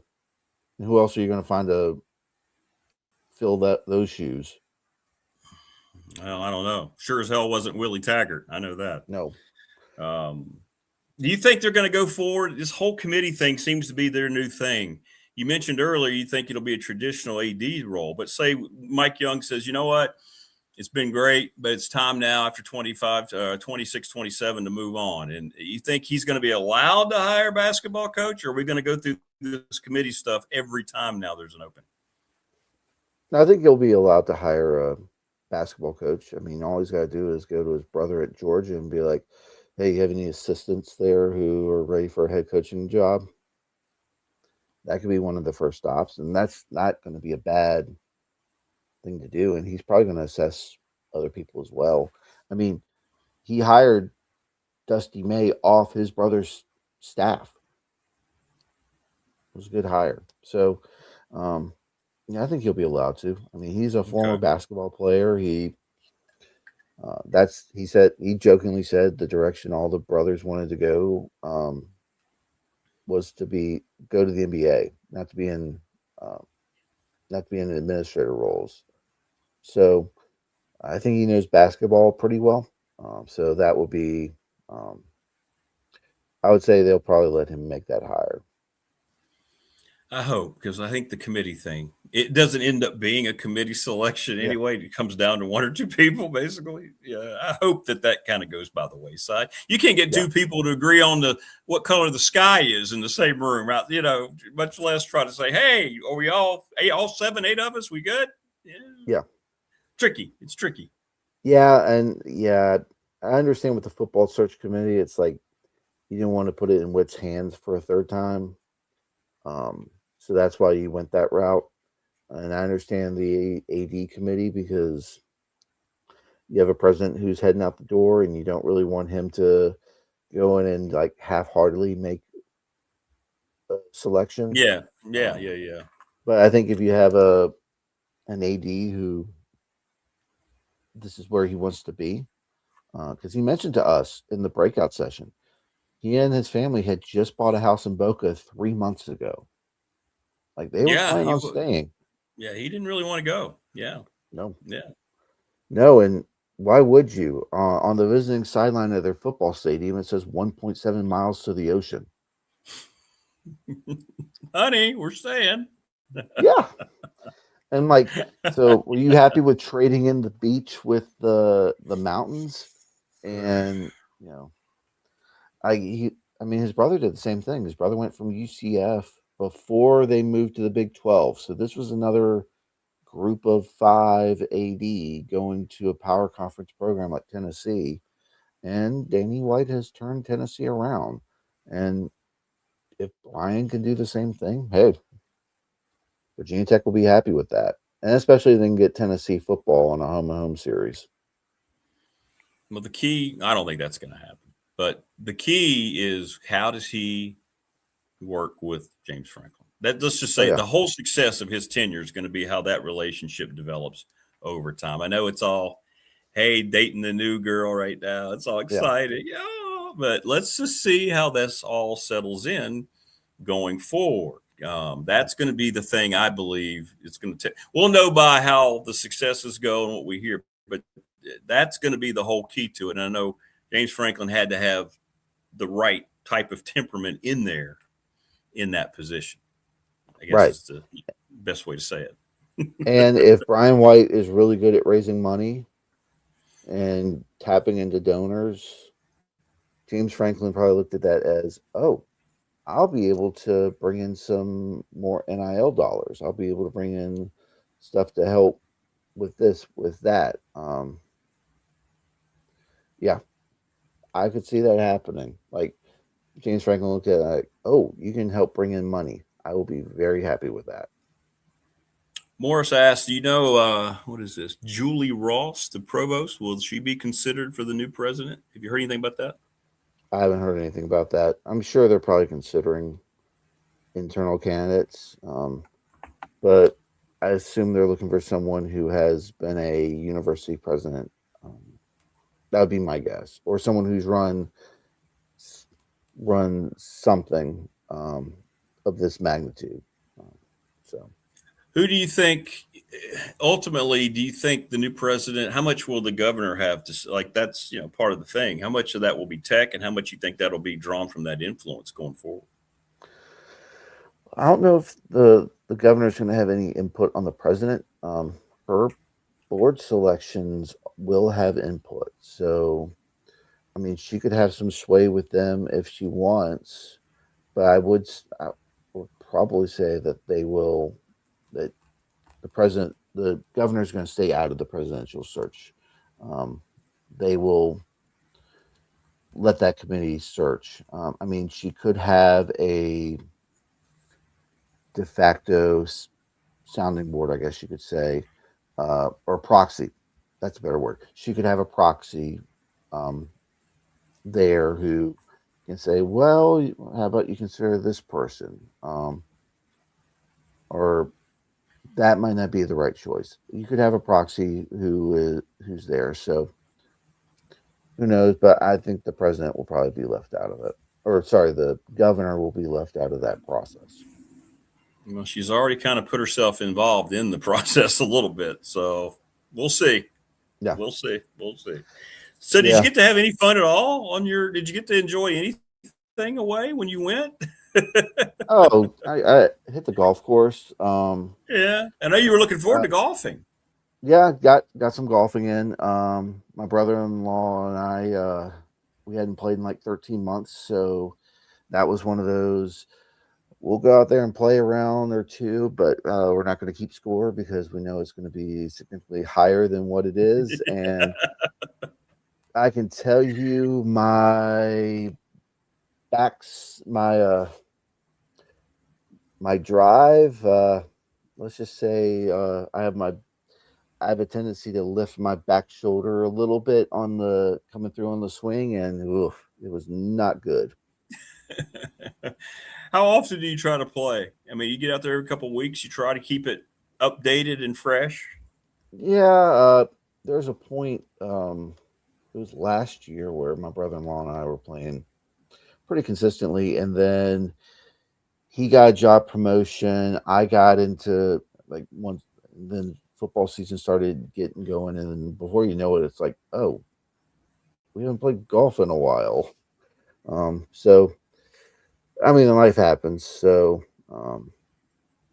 we'll be hopefully hitting it up here in a couple weeks too, in between trips. So hopefully, while I'm in Nashville, I can find a golf course and hit it up. Hey, there you go. There you go. Yeah. Well, here's my best to you to keep them in the fairway, my friend. Yeah, I was not in the fairway a lot. Well, let's just say I was punching into the fairway quite a bit. Okay, well, that's all right. That's all right. No worries. Hey, And score wasn't a factor anyway, so. I only lost 2 balls. Oh, that's a good day. That seems like a good day to me, right? Yeah, one to the water and one to the woods. I could see the water being something that would be a problem for me. Yeah, absolutely, absolutely. Oh yeah. Yeah. Well, let's try to stay cool the rest of the week, my friend. Yeah, I will. It's yeah, it looks like it's warming up for 4th of July. It is. It is. The next 4 days, it's gonna be warm. Gonna be warm. But hey, it's July, so there you go. It is. That happens. That happens. Yeah, get get this temperature, the heat wave out of the way, and hopefully by September 5th, when kickoff comes, it's in the 70s, comfortable for fans for that 7:30 kickoff against VMI, and it's a good day, and hopefully we avoid the storms too. Oh, that's what you. Yeah, I know. That's the worst. And September just seems to be that whole bring it together. Right, those are the storms they hit, and game is delayed. We have a lightning threat. Everyone, please leave the stadium. We'll let you know what's going on in the next couple hours. Maybe we play football. Maybe we don't. Yeah, Tebow. I tell you, the next day I had plenty of sore muscles. I'm sure. There's a group in front of us. I don't know how far ahead, but there was a discarded pack of Blue Chew after number 1. And I'm looking on the ground. I'm like, someone wants to play 19 today. And my brother-in-law kind of just laughed. And I'm like, yeah, that's what happens. You get a little too old and you got to take something to help you on the course. Morris is saying, come on down, Damien. I'll buy you a round playing Friday at Space Coast Community Country Club. So there you go. Ooh. Near Merritt Island, near Cocoa Beach. Oh, I wish I could. I'm working this week. You give him a rain check? You give Morris a rain check? He would definitely host you. I know. I will give him a rain check.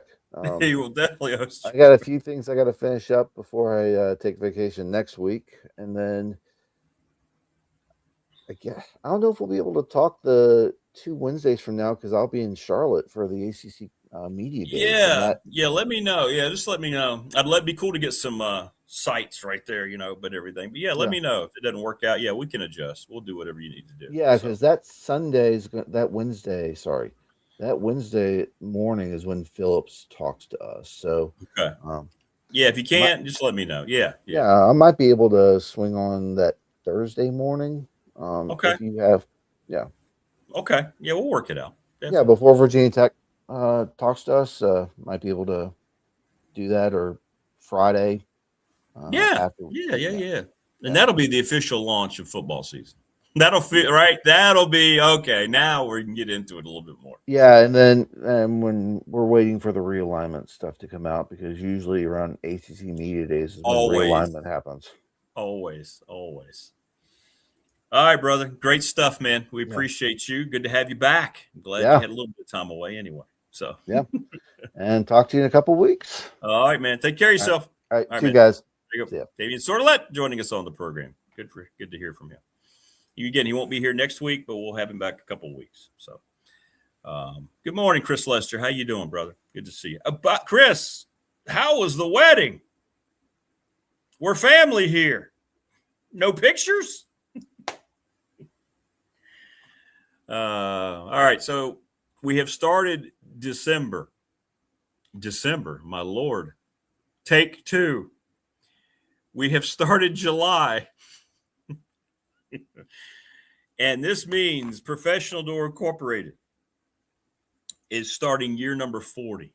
Travis Williams' father started the business, and Travis has taken it to unbelievable heights. I know how proud his dad is of him.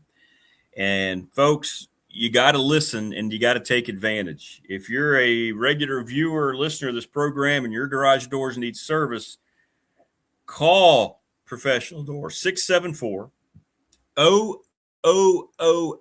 They're giving you $40 off right off the top if you schedule your maintenance of your garage door. Preventative maintenance is what it's all about. In the month of July, the work can take place in August. It can take place in September. It doesn't matter. But the only way you get the $40 off is to say you heard us talking about it here on BDST. Oh, so it's a great deal. And, I have 4 neighbors here that have messed up garage doors in and around the area. So reach out, Professional Door. They do the best job, commercial, residential doors all throughout the month. Again, just call during this month. We got 31 days, but we're getting you started now. So great opportunity from Travis and Professional Door offering it to you. He's all about community. Call him up today. Get on the schedule. Again, you're not scheduling for today or tomorrow. You're scheduling just to say, boom, this is what we're doing. Get it done through Professional Door. Lord Lester fits him, doesn't he? He just looks so regal. I'm waiting for the official ones to come in. I'm with you because we still don't have ours. She did a great job. This is going to sound weird. Ready for this? My wife, Janet. She's got a few, but they're getting ready to come in this week, I think. Absolutely. We were thinking about you, my friend. Awesome. Glad you got back from the West Coast. And I hope you grilled the new son-in-law. Right? Tebow says the next day after smashing a bucket of golf balls, I felt like I'd played backyard football. Yeah, I can see that.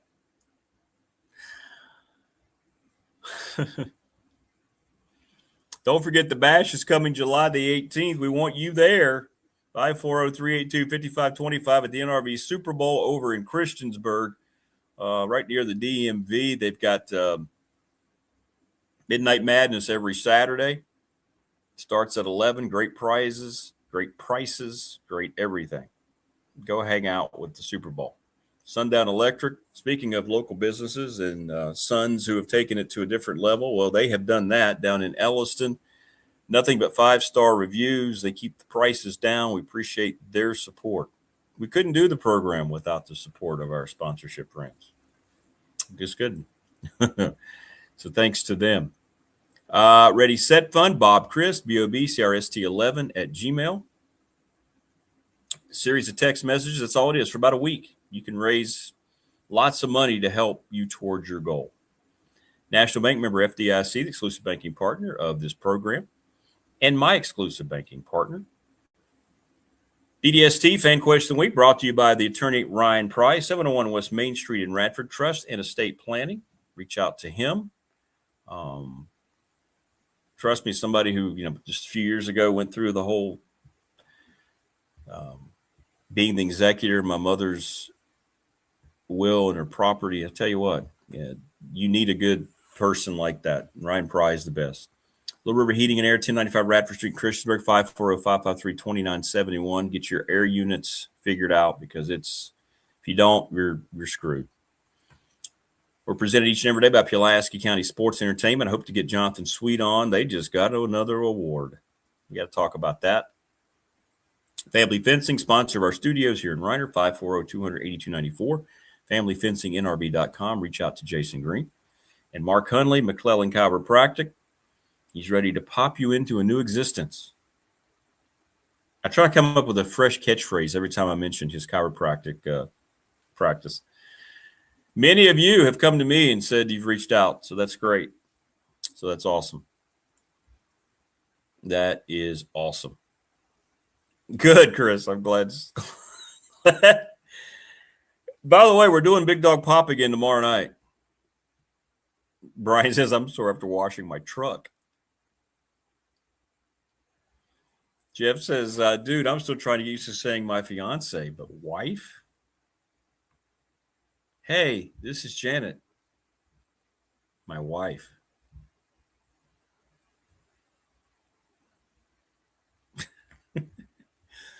All right, get Creed in. Creed looks like he's saying, all right, dude, I was out all night.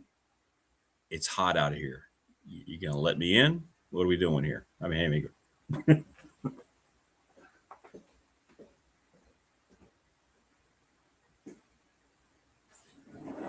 Come on, buddy. Come on. Come on.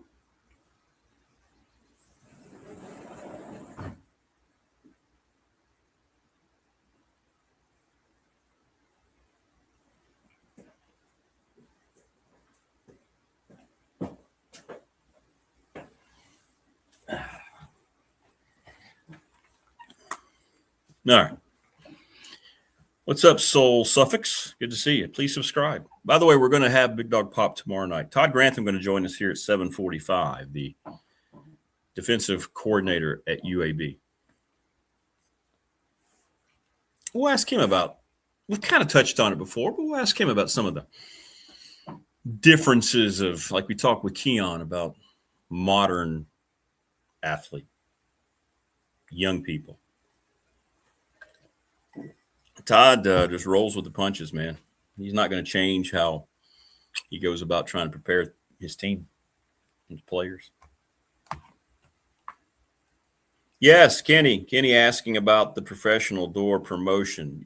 Kenny, yeah, you don't have to have the service done in July, but you have to schedule it here this month. 674-0008. So there you go. Somebody's already asking. That's good. $40 off to celebrate 40 years. Now that is caring about your customer. Doesn't matter whether they put your garage door in or if it came with it or whatever. We're talking about preventative maintenance. And I've had 2 neighbors tell me that they ignored it for too long and now they're stuck. One guy has his, he watches the show. He's got his like a quarter of the way up and it just broke. It's like, yeah, well, you should call professional door. So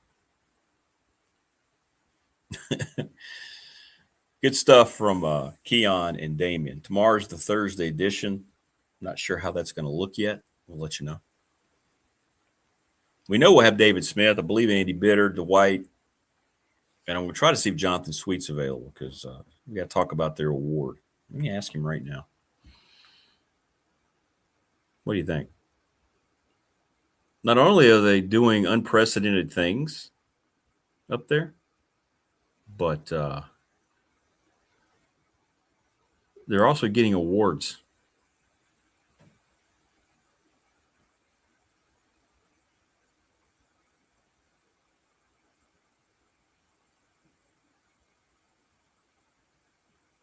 Da, da, da, da.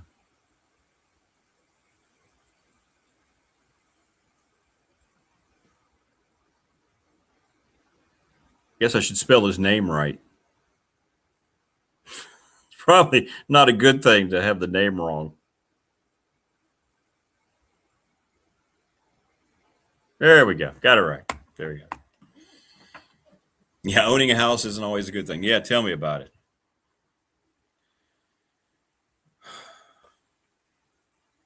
Yeah, I need a new shower put in. There's so much. You're right. It never seems to end, man. The cost never seems to end. Absolutely. Absolutely. Yeah, my roof situation was probably as frustrated as I've ever been in my life. Thank goodness that it was done so professionally and wonderfully. So I don't know what's going on with Gmail today. It's causing all sorts of problems as I try to invite my guests on. If at first you don't succeed, try again. That's what we're trying to do here. All right.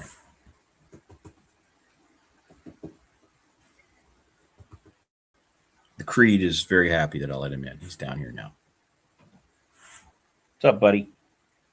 Yep. Yeah, the roof was very stressful. He was. Pretty sure I saw some zebras run across the road yesterday. It was hot. Yeah, they're all migrating here because it's so warm. You know, it's going to be our first real brush with really hot temperatures, isn't it? 94 today, 95 tomorrow, 93 on Friday, 94 on Saturday, 91 on Sunday. Then it starts to cool off down in the high 80s the next week. Chris Lester says zebras. Now that's hot. Zebras have always fascinated me, man. I'm going to go off on a tangent here, but Wildlife in general always has, but how they're so perfectly striped, it's kind of like Bengal tigers. They're just so beautiful. It's just,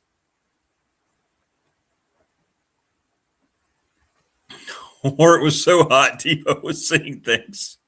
Yeah, maybe he was so delirious after being so sore after hitting golf balls. Maybe he just felt like, maybe he just felt like that. That's true. That's true.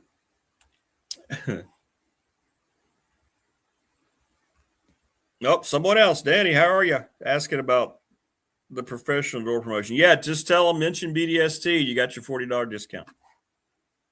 Yep. Had to shave Bigfoot's back yesterday. It was so hot. Oh, Prometheus, guess what I found out yesterday? So this whole capturing Bigfoot while we await Todd Grantham, this whole capturing Bigfoot documentary is allegedly finally going to be released in October. So April, May, June, July, August, September, some 7 months since it was debuted in March at that festival down in Texas. Don't know which service yet. They haven't announced that. It's been kind of weird.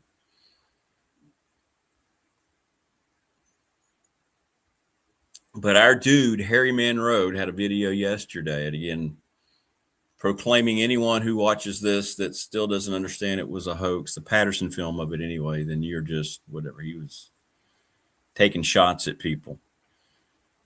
It's easy when you're the one who's seen it.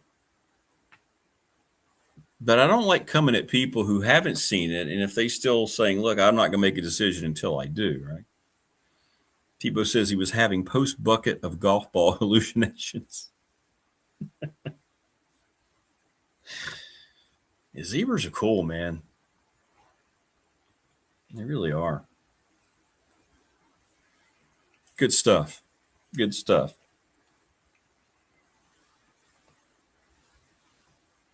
Oh, we will. We're going to have a whole pop show dedicated to that thing when it comes out. Absolutely. We're not going to have any other conversation. Joining us now on the program. Wait a minute. He doesn't look stressed at all. As a matter of fact, he's not in some football conference room. That's Todd Grantham, that's right. UAB on vacay. How's your holiday? How's your holiday going? It's going. The only thing is, man, is if you look at it, like ever since I've been there in January, it's basically been 7 days a week, for the most part. We got a little time off at spring break or whatever. So then when you get vacation, it's like, all right, what do I do? And you kind of feel awkward. You know what I mean? So it takes I've been here since Friday, so it takes a little bit of time to adjust to like, okay, just chill, do what you want to do, fish, golf, whatever, take the boat out, all that kind of stuff. But it takes like a week to get like you used to being on vacation and everything. And then, I'll go for about a week and a half or whatever, but somewhere around after the 4th of July, then you start thinking about, okay, training camp's coming up, got to set the install, got to set meetings and walkthroughs. See, then you start doing that, and then maybe we'll get a rainy day or something like that, and I'll be able to do some stuff. So it's all good. You manage it. That's great. Yeah, I was going to say, I bet it is kind of awkward. You're looking around, you're wondering, what am I going to do? And you're looking to think about, okay, let's go back and look at this practice film or something, right? Yeah. You're like, oh, wait a minute, I'm not. No, you what don't am I have going to do that. Yeah. So, you just get a lot of free time, a lot of idle time, which you don't get when you're working, and everything. So it ends up being a little bit awkward at times. You feel like you should be doing something. Yeah, no, I get it. I get it. So how much fishing are you going to try to do? I'll do a lot. So I'll do a lot. But, I've had my pond. I developed it with a friend of mine. We actually shared it. Runs through both of our properties. It's about 18 acres. And, we've had it for about 12 years, doing really well. But, what happens is habitat, trees and things like that over a course of time, like when you build it, the natural habitat can dissolve and, go away. And so I just bought, it's called mossback habitat. Okay. So it's natural habitat. It's basically PVC pipes that are made as far as bushes. And what you do is you put them in there for a safe haven for bait fish, for example, because that's how you grow your fish and they're healthy. Is you have, what we call threadfin shad or bluegill. Well, these bushes and these safe havens allow them places to hide, and what's crazy is you say hide, you think hide from the fish, which is true. But they got to hide from the birds too, man, because I can't tell you how many times I've seen a bird, a hawk or something swoop down and, grab one. So it's pretty cool. So anyway, I got a little project with my neighbor that I partner with on it when I get back from the 4th, that we got to put some of that stuff down. So we're going to do that. I'm kind of looking forward to it and build a little structure there for the bass. No, that's pretty cool. Yeah, because Yeah. you don't think about that. You're Well, right. what's You're funny? not, So what's yeah. funny is so I've been researching it. Like it, I take the football coach approach. I got to research it, analyze it, evaluate it, and all that. And so I came up with this company, Mossback Habitat, and really cool. It's made out of Fayetteville, Arkansas. So I just email the guy, right? So I email this guy, and I'm asking him some questions about it, whatever. He responds. Well, then I ask him some more questions. He responds, and then the last one, he goes, "Hey, I got a question for you off topic." He goes, "Are you Todd Grantham, the football coach?" ? Well, I started laughing. Well, he had copied me to a guy named David King. Well, David King is the owner of Mossback Habitat, and he actually played at the University of Arkansas.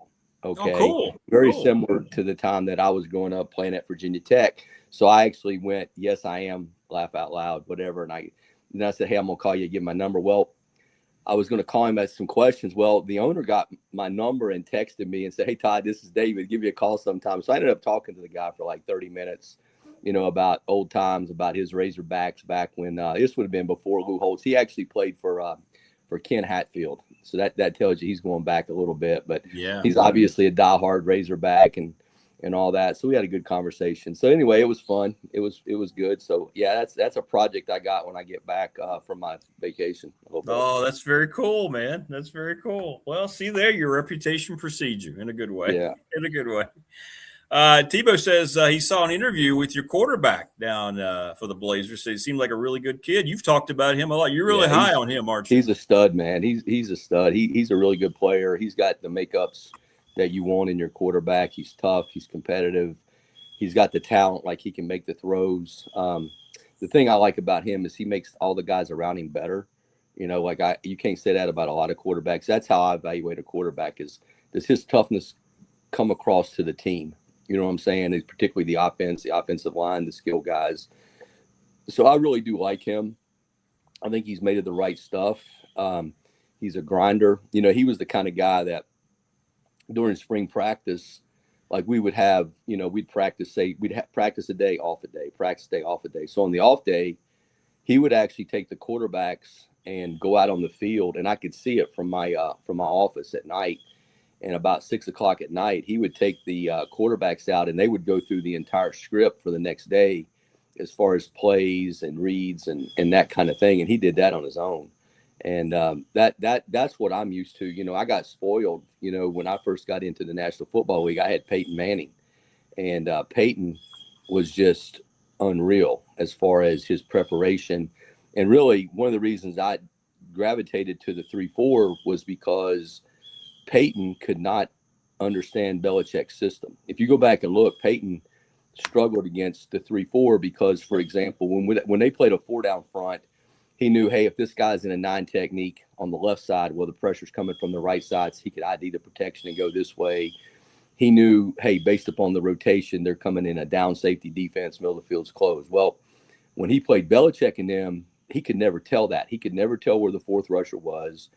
He could never tell if it was because Belichick and them even got to the point where, okay, so if you're in quarters playing cover 4, you're 4 across in the back end. So your safety shoulders are a little more square because they're reading the number 2 guy to their side. Well, when they're playing cover 2, their shoulders would open a little bit because they got to get out to the half. So a lot of teams that Peyton would play, not only would he read the safeties, he would read the safety shoulders. So he knew based upon their exit point that they were in cover 2 or cover 4. So we actually teach our safeties now to make them all look the same. Like we'll show quarters, but really going to cover 2. Not that I think anybody in college is going to know that right now, but you never know. But anyway, Belichick and them would actually show quarters with their shoulders square and then get to cover 2. And then they would actually show cover 2 and then come back to quarters. So it was just the ongoing deal. And I remember one time Huffnagel was we were playing Indy back in old Foxborough. Like the locker room back then was horrible. We're coming out, and Vic Fangio was our coordinator. Vic was our coordinator, and it was one of those deals where like we were either up by, it was a one possession game, but it was tight. And I got on the headset and I go, "Hey Vic," I go, "we're going to shut these dudes out this half." He goes, "Why is that?" I go, "I don't know. I just walked behind our quarterback. He said there's nowhere to throw the ball today." So Peyton Manning right said, now, yeah. we better hold on, man. So we ended up getting beat that game. But yeah, so a lot of my stuff philosophically come not so much more from watching the offense and just watching how he struggled with it early. And it wasn't until later in his career that he actually figured out that system a little bit and what to do and everything. So yeah, that's it.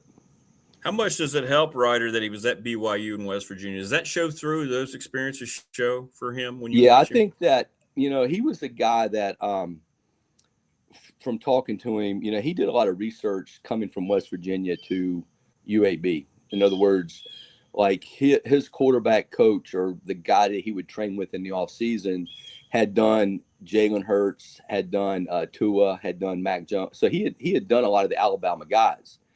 And then, of course, Coach Mortensen, Alex, had actually developed those guys. Mort was really the quarterback coach when he was there, okay?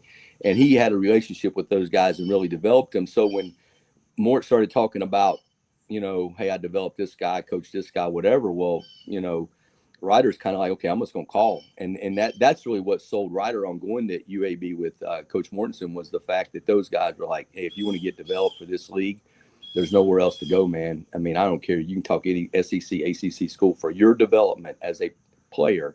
This is the best place for you. And he actually came there, and he's actually the kind of kid that he took less money to stay, and he went under the approach that we need to disperse that throughout the team because I want our team to be better, which will make me better. And that's the kind of kid he is. I think the kid's an NFL prospect myself. We got to obviously wait and watch how he plays, but relative to what I've seen the last few years in my time in the National Football League, he's as good as guys that are starting. Man, that says a hell of a lot for him to be a college quarterback. And you heard about what Tom Brady all those years, deferred salary, right? Patrick Mahomes, look, I got money. Let's make our team better. Boy, to hear a college kid say that, that's the right stuff, man. Yeah, he's a great kid. He's what you want in your quarterback. So I'm looking forward to battling with him. So when we talked about this with Keon, I've talked about it with you before, but kids, as you've evolved as a coach at every level, the highest level collegiately in the NFL, the highest level of all, now here at UAB. I mean, what do you like best about kids like this? What's the biggest differences in kids like this now that are coming to UAB and building something, and getting an opportunity? What do you like best about that as a coach? Yeah, I think first of all, kids haven't changed as much as the environment and the people around them have changed. And that's a good point. Yeah. Okay. Yeah. I think when like you and I grew up, like if Coach Hicks, for example, said run through the wall, well, shit, you was running through the wall. I ain't care. With the coach, there's a center block there. I don't give a shit. Run through the wall, right? That's right. So like if a coach told you to do something, you did it because he was the coach, because with his title became instant respect, right? And belief in what he did. Okay. That's just the way it was. Well, I think with society today and the way things have developed, there's a lack of trust there from your youth. Okay. And I think what you have to do first as a coach is develop a relationship with them that they got to understand you got their best interest at heart, and here's how you can develop them, and here are the things they got to do. And I think you got to have honest conversations with them. Now, some people aren't going to like those conversations from the standpoint of, well, I'm this or I'm that, because they've been hearing that for a long time. Okay. In other words, when a kid's a really talented guy growing up, could be parents, could be uncle, could be whoever. Okay. Or telling them, hey, you're this, you're that. Well, you may be, but as you go up, you're going to have to work and develop yourself. So you're going to have to take coaching. And I think the guys that can understand that and understand that, this guy's got your best interest at heart, those are the guys that you reach, and those are the guys that end up growing, per se. So I think the biggest thing is nowadays it's about relationship with the players. And look, they're going to have their own individual goals, but that's okay as long as you fit them within the team concept, and it's okay that you want to lead the NCAA in sacks. It's okay if you want to lead in rush yards, but here's how we have to do it as a team so our team wins. And I think you just got to build it that way. And then I think nowadays you have to show them how I can create value for you. Okay. Because every player, college or pro is just as bad. They all got their own agenda. Right. And if your perception of them or their role doesn't fit their agenda, well, you're going to have to manage that. Okay. And you got to talk through that. So I think those are the biggest things now with guys. And I think the biggest thing with younger guys, particularly in college more so, is that particularly just being at the higher profile places is there's a lot of pressure on kids from the standpoint of when they're coming through, oh, you're a first round pick. Like everybody's a first round pick. Well, there's only 32 of them right every year. Okay. And they hear that for, 5, 6, 7 years, whatever. Right. And they hear it from family members, close friends. They hear all this. Well, eventually you start believing that. Well, when you get to college, all of a sudden there's other first round picks too. Right. So then you have to, how hard are you working? What's your attention to detail? Can the coach trust you? These things start coming into play. And it's like anything. It's like any profession. The guys that can adapt to that are the ones that end up being successful. And a lot of times there is a lot of pressure on guys in college that are exterior, meaning coming from family members. I mean, nowadays it could even be an agent, telling y'all you're worth $250,000 if you get in the portal right now. He doesn't know that, but he's going to tell the kid that, you know what I'm saying? So I think that's where, as a coach, you just got to tell them the truth and you got to show them reasons why, and you live with it. And if they want to be a part of it, you'll develop and let them grow. If they don't, then you'll have to move on. So I think those are the biggest things now is it takes a little more time to develop players and not so much develop them from a technique standpoint, but develop them from a relationship standpoint to believe in what you're wanting them to do. And I think that's what you're battling all the time. All right, you're getting strategic questions here now from our peeps. Coach, do you have a preference of going against the spread heavy tight end sets, 12 or 13 personnel? I know each proposed different challenges. So what do you think? I really don't care. I mean, I think we've developed our system that, like for 11 personnel, and to me, the hardest personnel grouping, I always said if I ever became a head coach was going to be 12 personnel. Because what happens is in 12 personnel, I can make what we call condensed formations, which means, hey, the traditional 2 tight end sets are there, and I can make 2 3-man surfaces, or I can make a wing set. But also out of that personnel grouping, I can displace a receiver or a tight end to make him look like a receiver. Now I'm in my 11 personnel package. So when I was with Dan, I used to tell him, and Dan actually developed a package in 12 to where they had 2 sets of calls when they got to 12, because we had Kyle Pitts at Florida. That was one of the reasons we went to the SEC championship game, is because we played 12 personnel, and Kyle could go out as a receiver, so we could make him the backside X. Well, if you're going middle of field close, he's one-on-one on a corner. That's a mismatch. Okay. And if you go split safety, we can run the ball per se, or we can work something else. And honestly, Pitts was good enough that you could still throw it to him because 2 guys weren't going to cover him. But my point is Dan actually developed a package where, because a lot of times when you make those spread formations that look like what we call 11 personnel, the 3 wide receiver sets, people are like, well, we're going to play nickel. Well, the problem with that is if you play nickel and then they reduce those sets and get in broad blocking surfaces, that nickel has to take on a tight end. Well, now you have a mismatch in the run game. Yeah. So Dan actually had a package where he would put 12 personnel out there, and if you were in nickel, they were going to run the ball. If you were in base, what happened is they would spread you out, and now you had a linebacker in space, and they would throw the ball per se. So we've kind of developed a package, to be honest with you, over the years that whether it's 11, 12, or 13, it doesn't matter. We can basically substitute one person and make it all the same, because nowadays it's all about banking reps, meaning like for what you just said, like if you have 11 personnel package and you go to 12 and then 13, then that becomes a lot of different things, right? So how can I make all these packages the same? So we've kind of developed a way that we can basically play one thing with the substitution of a bigger guy as our nickel, but really everything else is the same. I do think it's a good idea to have, 11, 12, and 13, the multiplicities that you get out of it. I think it creates a lot of issues for defenses. And that's one of the reasons we kind of developed our package to where it really doesn't matter, what you do. Is 12 more the trend in college now? What have you seen? 12's really the trend. 12's really the trend in pro football too. Yeah. Because you get those guys like, Travis Kelce, even Kyle Pitts, that are really more bigger wide receivers, that they're not really wideouts, but they're bigger body guys. They're not really what you would call the stud tight end. But if they get out in space, okay, they're a mismatch on a linebacker. And then if you reduce them down, they're good enough that they can block or get a stalemate, which a stalemate as a tight end like that is really a win.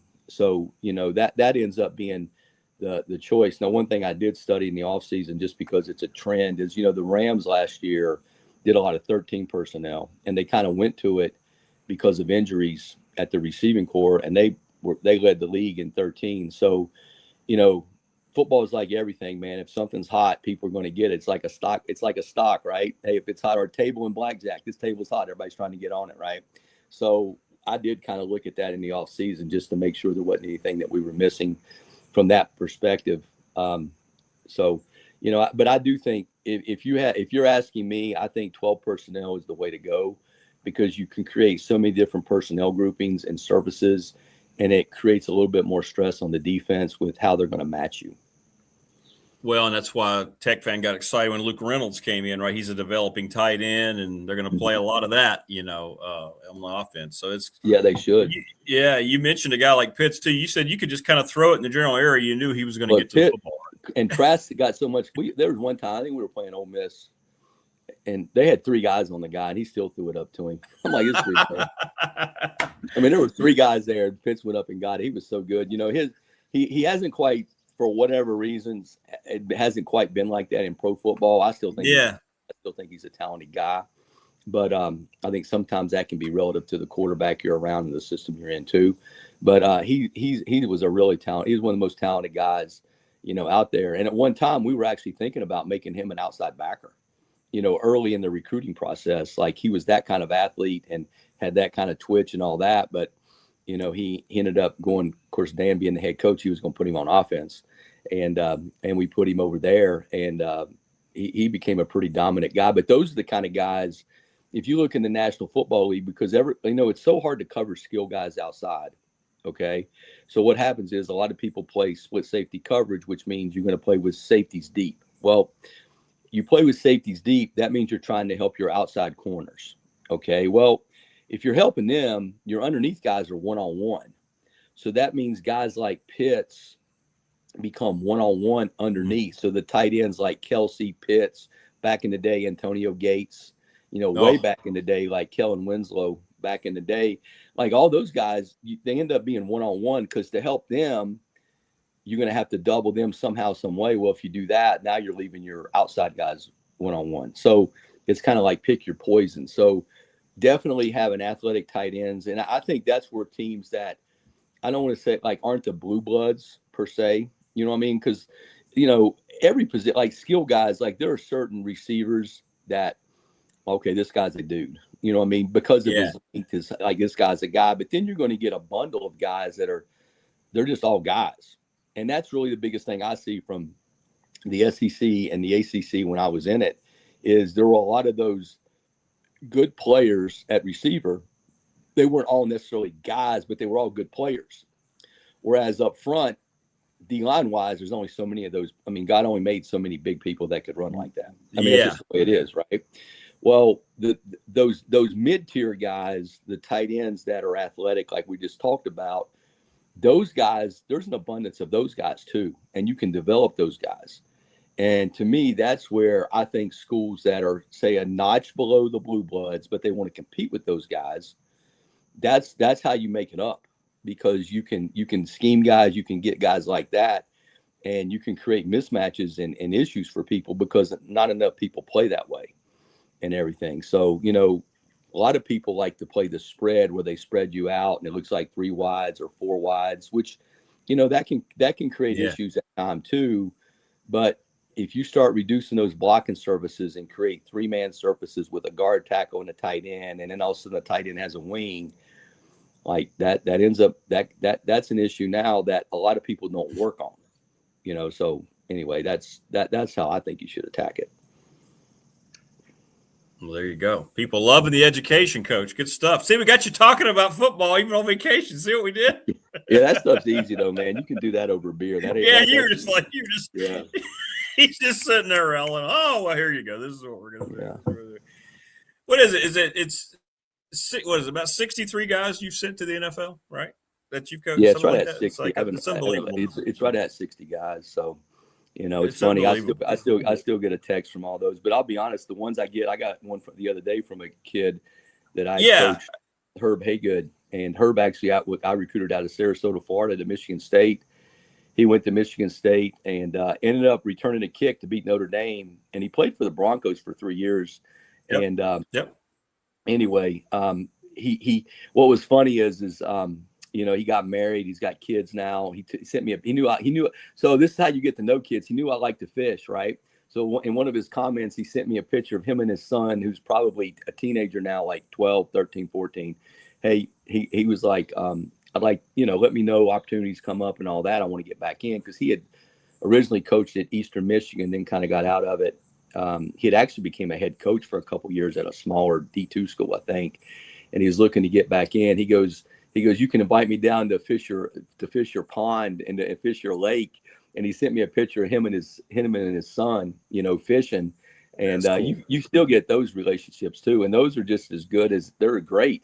Because if you just look at, and that's what college athletics is all about. If you look at where that kid came from, and, he came from a single mom. She was a great lady. She busted her tail, worked a couple jobs. She had a couple kids, and he went to, it's one of those things. I remember when Herb came to Michigan State in East Lansing, my phone rang at 2 a.m. Of course, when the phone rings at 2 a.m., that's not a good thing, right? Like, it's true. I'm like, you're like, oh no, like, oh my God, like, okay, somebody's in jail. How many guys are in trouble? It ain't good. So it was Herb, and he goes, "Hey, Coach." He goes, "Yeah." He goes, "Hey, I've been thinking." I'm like, "Okay, it's 2 a.m., but go ahead." He goes, "I want to go home," and I go, "Okay, well, we can talk about it." He goes, "No, I want to go home now." I go, "Dude, it's like 2 a.m. You can't go home now. We'll talk." So anyway, to his mom's credit, we got her on the phone with him, and she's like, "You are not coming home. You're staying there. If you come home, you ain't coming in this house. You're staying." So the kid ended up staying, and obviously we got through the homesickness thing and all that. Ends up graduating, ends up having a good career. He's living a productive life. But that's really what college sports is about. To create those opportunities. It's not the the NIL money and all that. I mean, that's where we've kind of lost our way with all of this stuff. Even with it's interesting. Even with listening to the hiring of guys now, like the AD at Virginia Tech, when I saw him hire, like the biggest thing they're talking about is raising money. Yeah. Well, eventually that well is going to run dry. What else are you doing besides raising money? What else are you bringing? You know what I'm saying? So everything that the first thing people talk about is raising money. Yeah. Well, I understand it's a part of it. Yeah, it is, but it's also about developing, enhancing a program, developing, enhancing youth, and creating value in people. And that's where we've lost our way with everything that we do. And the dollar sign has become more important than those things. And that's the problem with what we got. Yeah, 100%. Well said. Well said. Well, brother, thanks for the education, man. Great stuff this morning. I mean, it looks like you're going to struggle for the day. I see that bright sunshine behind you, man. Yeah, man. It's so hot. It's so hot and humid. Oh, my God. It's so hot and humid nowadays, man. And there's no wind. I mean, like fishing during the you either got to go at like 6:30 right when the sun comes up, or at night. You know, it's just too hot this time of year to fish, and there's no breeze. I'm like, every time I want to go fishing, there's like no breeze. It's just all sweat. I was like, no way I'm fishing in the summertime heat like this. I'm gonna, you know, get up early in the morning and go, or go at night or something like that. So, but anyway, I'm gonna do a little fishing on our beach trip. We're going to Ballhead Island, which I looked it up. Ballhead Island is probably 2.5 hours south of you. When you were at Emerald Isle. So it's kind of 2.5 hours south. It's like right above like Sunset Beach and that kind of thing. And awesome spot. You got to take a ferry over these houses. It's golf carts only. So that's pretty cool. Your house is on a beach, you know, it's beach houses, and you can go down. You really got your own beach per se, because like the only people on the island are people that are renting the houses there. Right. And you can fish there, and there's some backwaters you can fish. So all of that stuff's pretty cool. So I'm going to do that for a week, and I'll come back, and then I'll start figuring out that 12 and 13 personnel you talked about. Oh, it's great stuff. Great stuff. Well, brother, enjoy. You've earned the time off, my friend, and keep us posted. Love the picture. You showed me this nice video out on the boat, man. I was just like, oh. Yeah, it's pretty cool at night, man. I mean, it's pretty cool. There's a Ritz right by here. Really, that's one of the reasons I ended up buying this place back in like 2007. The lot. I built my own house, but like, I'm like, okay, there's a Ritz 2 coves down from me. This place isn't going anywhere. It's going to be fine. The Ritz isn't going anywhere. So there's a Ritz Carlton right there, about 2 coves, you know, up from me, and it's pretty cool. So I enjoy it a lot. We enjoy it. Well, like I say, you've earned it. And thanks for jumping on. Appreciate you during vacation week, man. It's good stuff. No problem. No problem. Good stuff. All right, brother. Take care of yourself, man. Stay safe. Man. All right, man. All right, be brother. good. Bye-bye. All right. Todd Grantham from the beach house. How cool was that? Man, how about that? Just sitting there like a sponge like me, listening to him break down. What I love, too, we throw those questions at him. He's just like, well, this is what you do. This is what we do to handle all those looks. Yeah, I just looked it up. It's 61 dudes that have coached, that have played under him, that have been in the National Football League. Wow. I don't know about you, but, you know, other than, you know, Tech, I'm pulling like hell for UAB. Right? I hope UAB just kicks ass. I'd love to see them take it. Wouldn't that be great?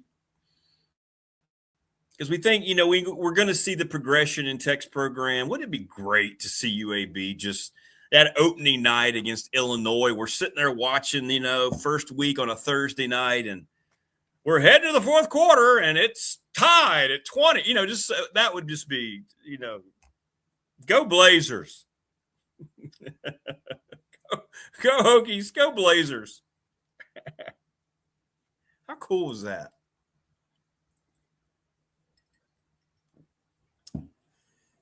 I'm jealous you guys got to play for Joel Hicks. I'm telling you, man.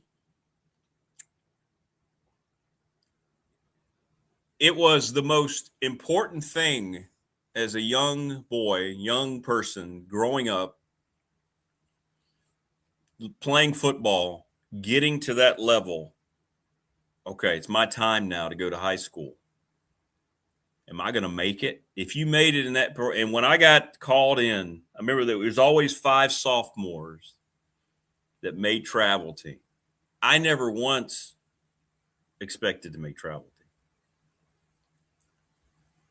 team. And the first 4 had been announced, and I was, you know, putting my stuff away. I just showered. And then as I'm coming out, they send out one of the assistants, and hey, Rick, Coach wants to see you. He and Coach Flincham want to see you in the office. And I can't even tell you what I was thinking. I'm thinking, oh, God, I'm out of here. Or did I screw up? And then they put on practice tape, VHS practice tape, showing me how I looked. You know, I guess it was one of the first times I ever saw myself. And I'm like, oh, you know, but they would show me getting knocked on my ass and, you know, what I was doing wrong, but I'd always get back right back in there, man. And then you saw the seniors like Todd hit me on top of the helmet. And they told me I may travel to. I'll never forget. I don't know if my feet touched the ground when I left Coach's office and shook Coach Flincham and Coach Hicks' hand, walking out of the field house. I don't know if my feet even touched the ground. I was just so ecstatic. It was the biggest honor of my young life at that time. It was. It was.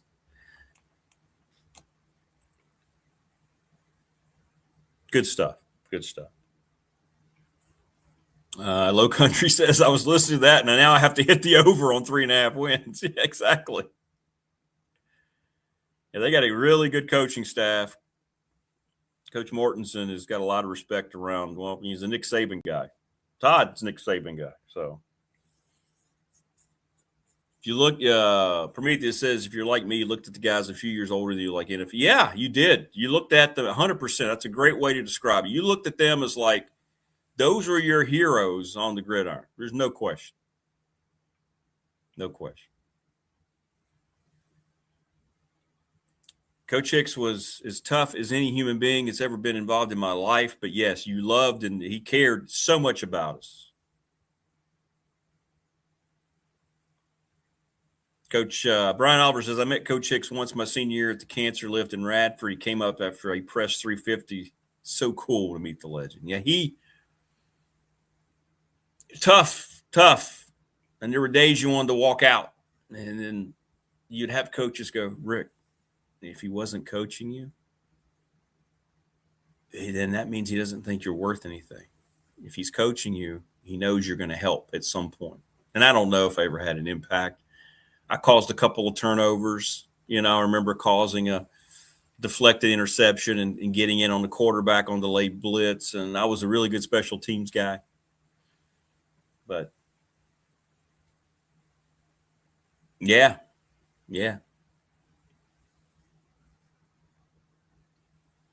We were midway through it.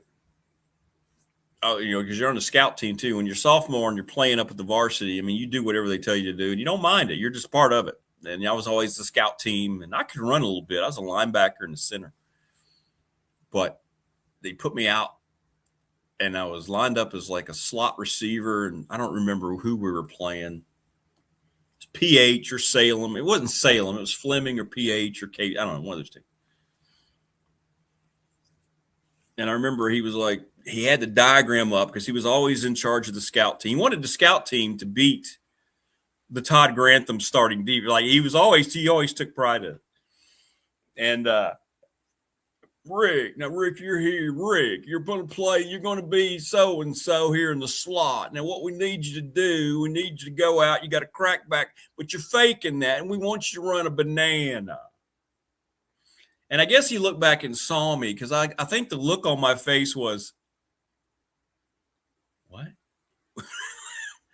He goes, you don't know what the hell I just said. I'll never forget it. And everybody in the huddle laughed. He laughed. And then he threw down the clipboard and he's got his whistle back behind his neck. He didn't wear a hat. Sun, you know.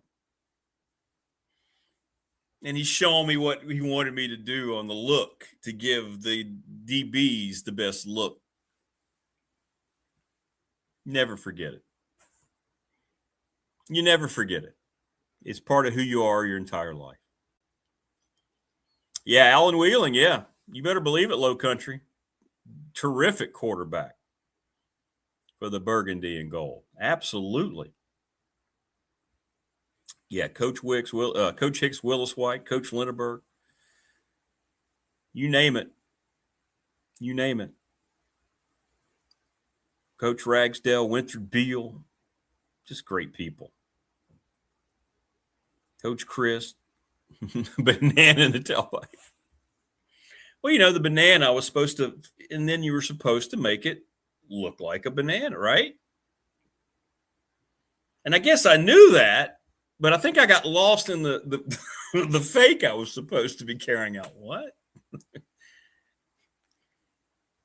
I'm not a receiver.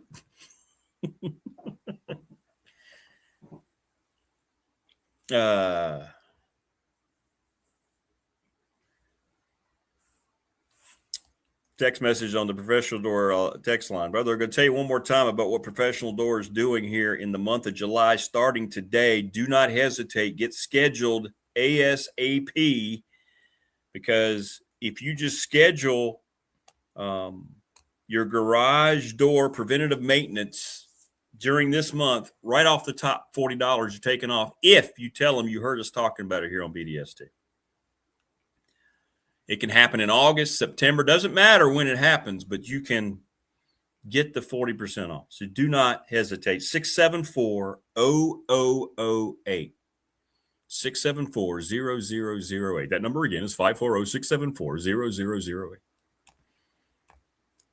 And you'll get a chance to meet Travis. Terrific person, his staff. They do a great job.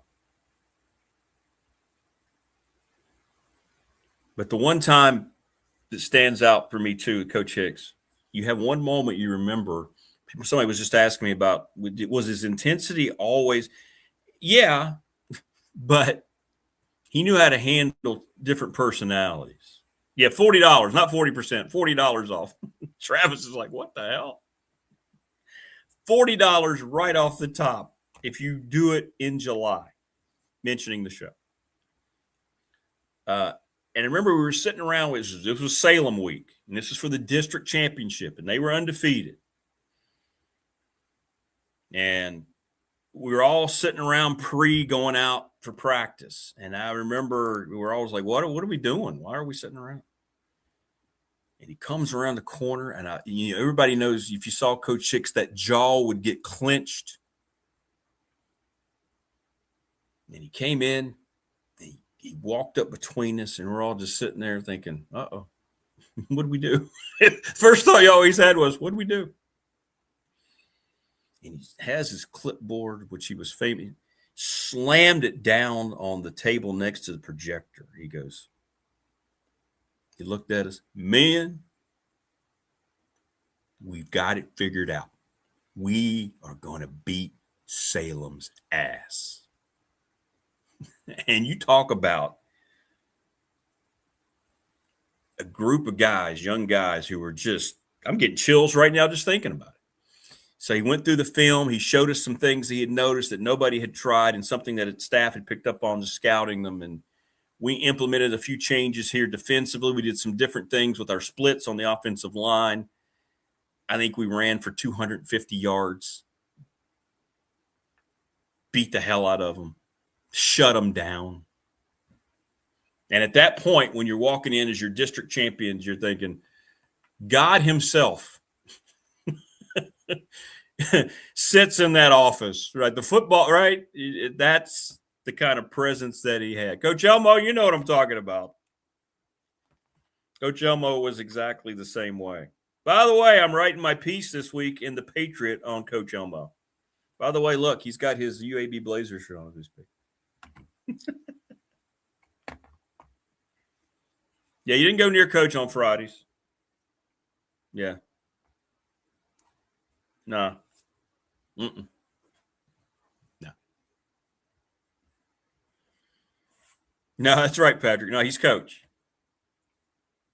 Never once in my life that I referred to him as Joel. No, he's Coach Hicks. He's been gone too many years now, but he's Coach Hicks. Yep. Oh, look at Prometheus. I was lucky enough to make the front page of the sports section twice my senior year. Looking back, oh, I know. It is, man. Wouldn't trade it for the world. It shapes what you become later. We've talked about this a lot, those men, and what Steve Ragsdale is the same way. Yeah, absolutely. Great memories, man. Great memories.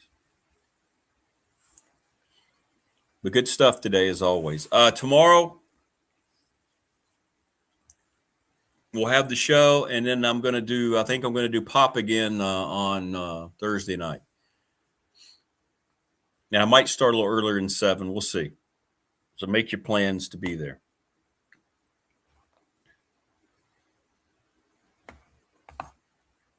So it'll be a busy day tomorrow here on the program. the morning and then the evening. That's okay. Here on the channel, I should say. Yeah, TP, you're right. You remember.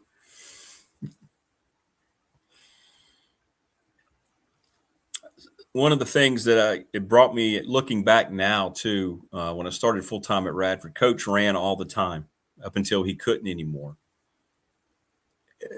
His physical conditioning, he was winning marathons up in his 60s, early 70s. I mean, he was unreal running marathons. And he had always run by Deadman. And he had his group, he had his running group. TP, you know. And one day he invited me to run with him. And I thought, yeah, that's when I was running. That's when I found this guy over here, Creed. Well, it was a little bit before that, but I was still running. You can't see him, but he's sacked out over here.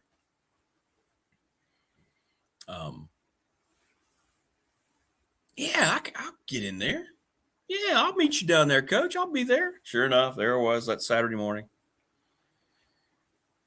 I don't think I saw Coach very much after we got started and went about half a mile because he had disappeared. He and somebody, I'm like, what are we doing? What am I doing? We can't run with this guy. I think I ran 3 or 4 miles. I realized, okay, this was probably, you talk about biting off more than you could chew. Making the travel team was harder than this. I mean, was easier than this. Amazing. Thanks, Coach. Amazing. But anyway, good stuff today. Thanks to Keon. Great to see him and his bright, shining face every day. Keon's just makes you feel great with that big smile every day. Great sense of humor, man. He incorporates it in his broadcasting too, man. He does a great job. Damian Sordelet, nice to see his bright, shining face after getting back from vacation. Cut short, obviously, with the AD announcement, but hey, he still looked okay other than being frustrated with his golf game. And Todd Grantham was really shining out there in the sunlight. Man, what an education we got. I mean, I just throw out a question about personnel, and we got school. We got taken to class, didn't we? Wow. That was cool. Very cool. So now you know the thought process. Virginia Tech's going to run a heck of a lot of 12. And they're going to put that Reynolds kid in every situation. And I'm telling you, man, teams are going to sit there midway through the season and go, what are we going to do about Grunkenmeyer and Reynolds? I can see that. Well, if we focus on that, what are we going to just what Todd was saying? Now you have to worry, right? I mean, the potential's there for that offense to really, really be dynamic. I really believe that. I would love that, Prometheus. Now, Keon's an analyst. But, yeah, I would. Yeah, if he ever came back, and, yeah, I would love that, man. That'd be great. That'd be great. All right. You all were great again. Thank you so much in chat. Thanks, everybody, on the professional door text line. Remember, reach out to them, 674-0008. $40 off your preventative maintenance. Mention that you heard us talking about it. You're down. You can schedule it however it works for you and for them, and then you got your discount. And thanks to all of our guests. We'll see you tomorrow on the Thursday edition, everybody. Enjoy your hump day. Stay cool out there. If you have to be outside, pace yourself. Sounding like my mom now, but lots of fluids. And Coach and all the coaches and Chad Hyatt, our trainer, lots of fluids. We'll see you tomorrow, everybody. Have a good rest of your Wednesday. Take care.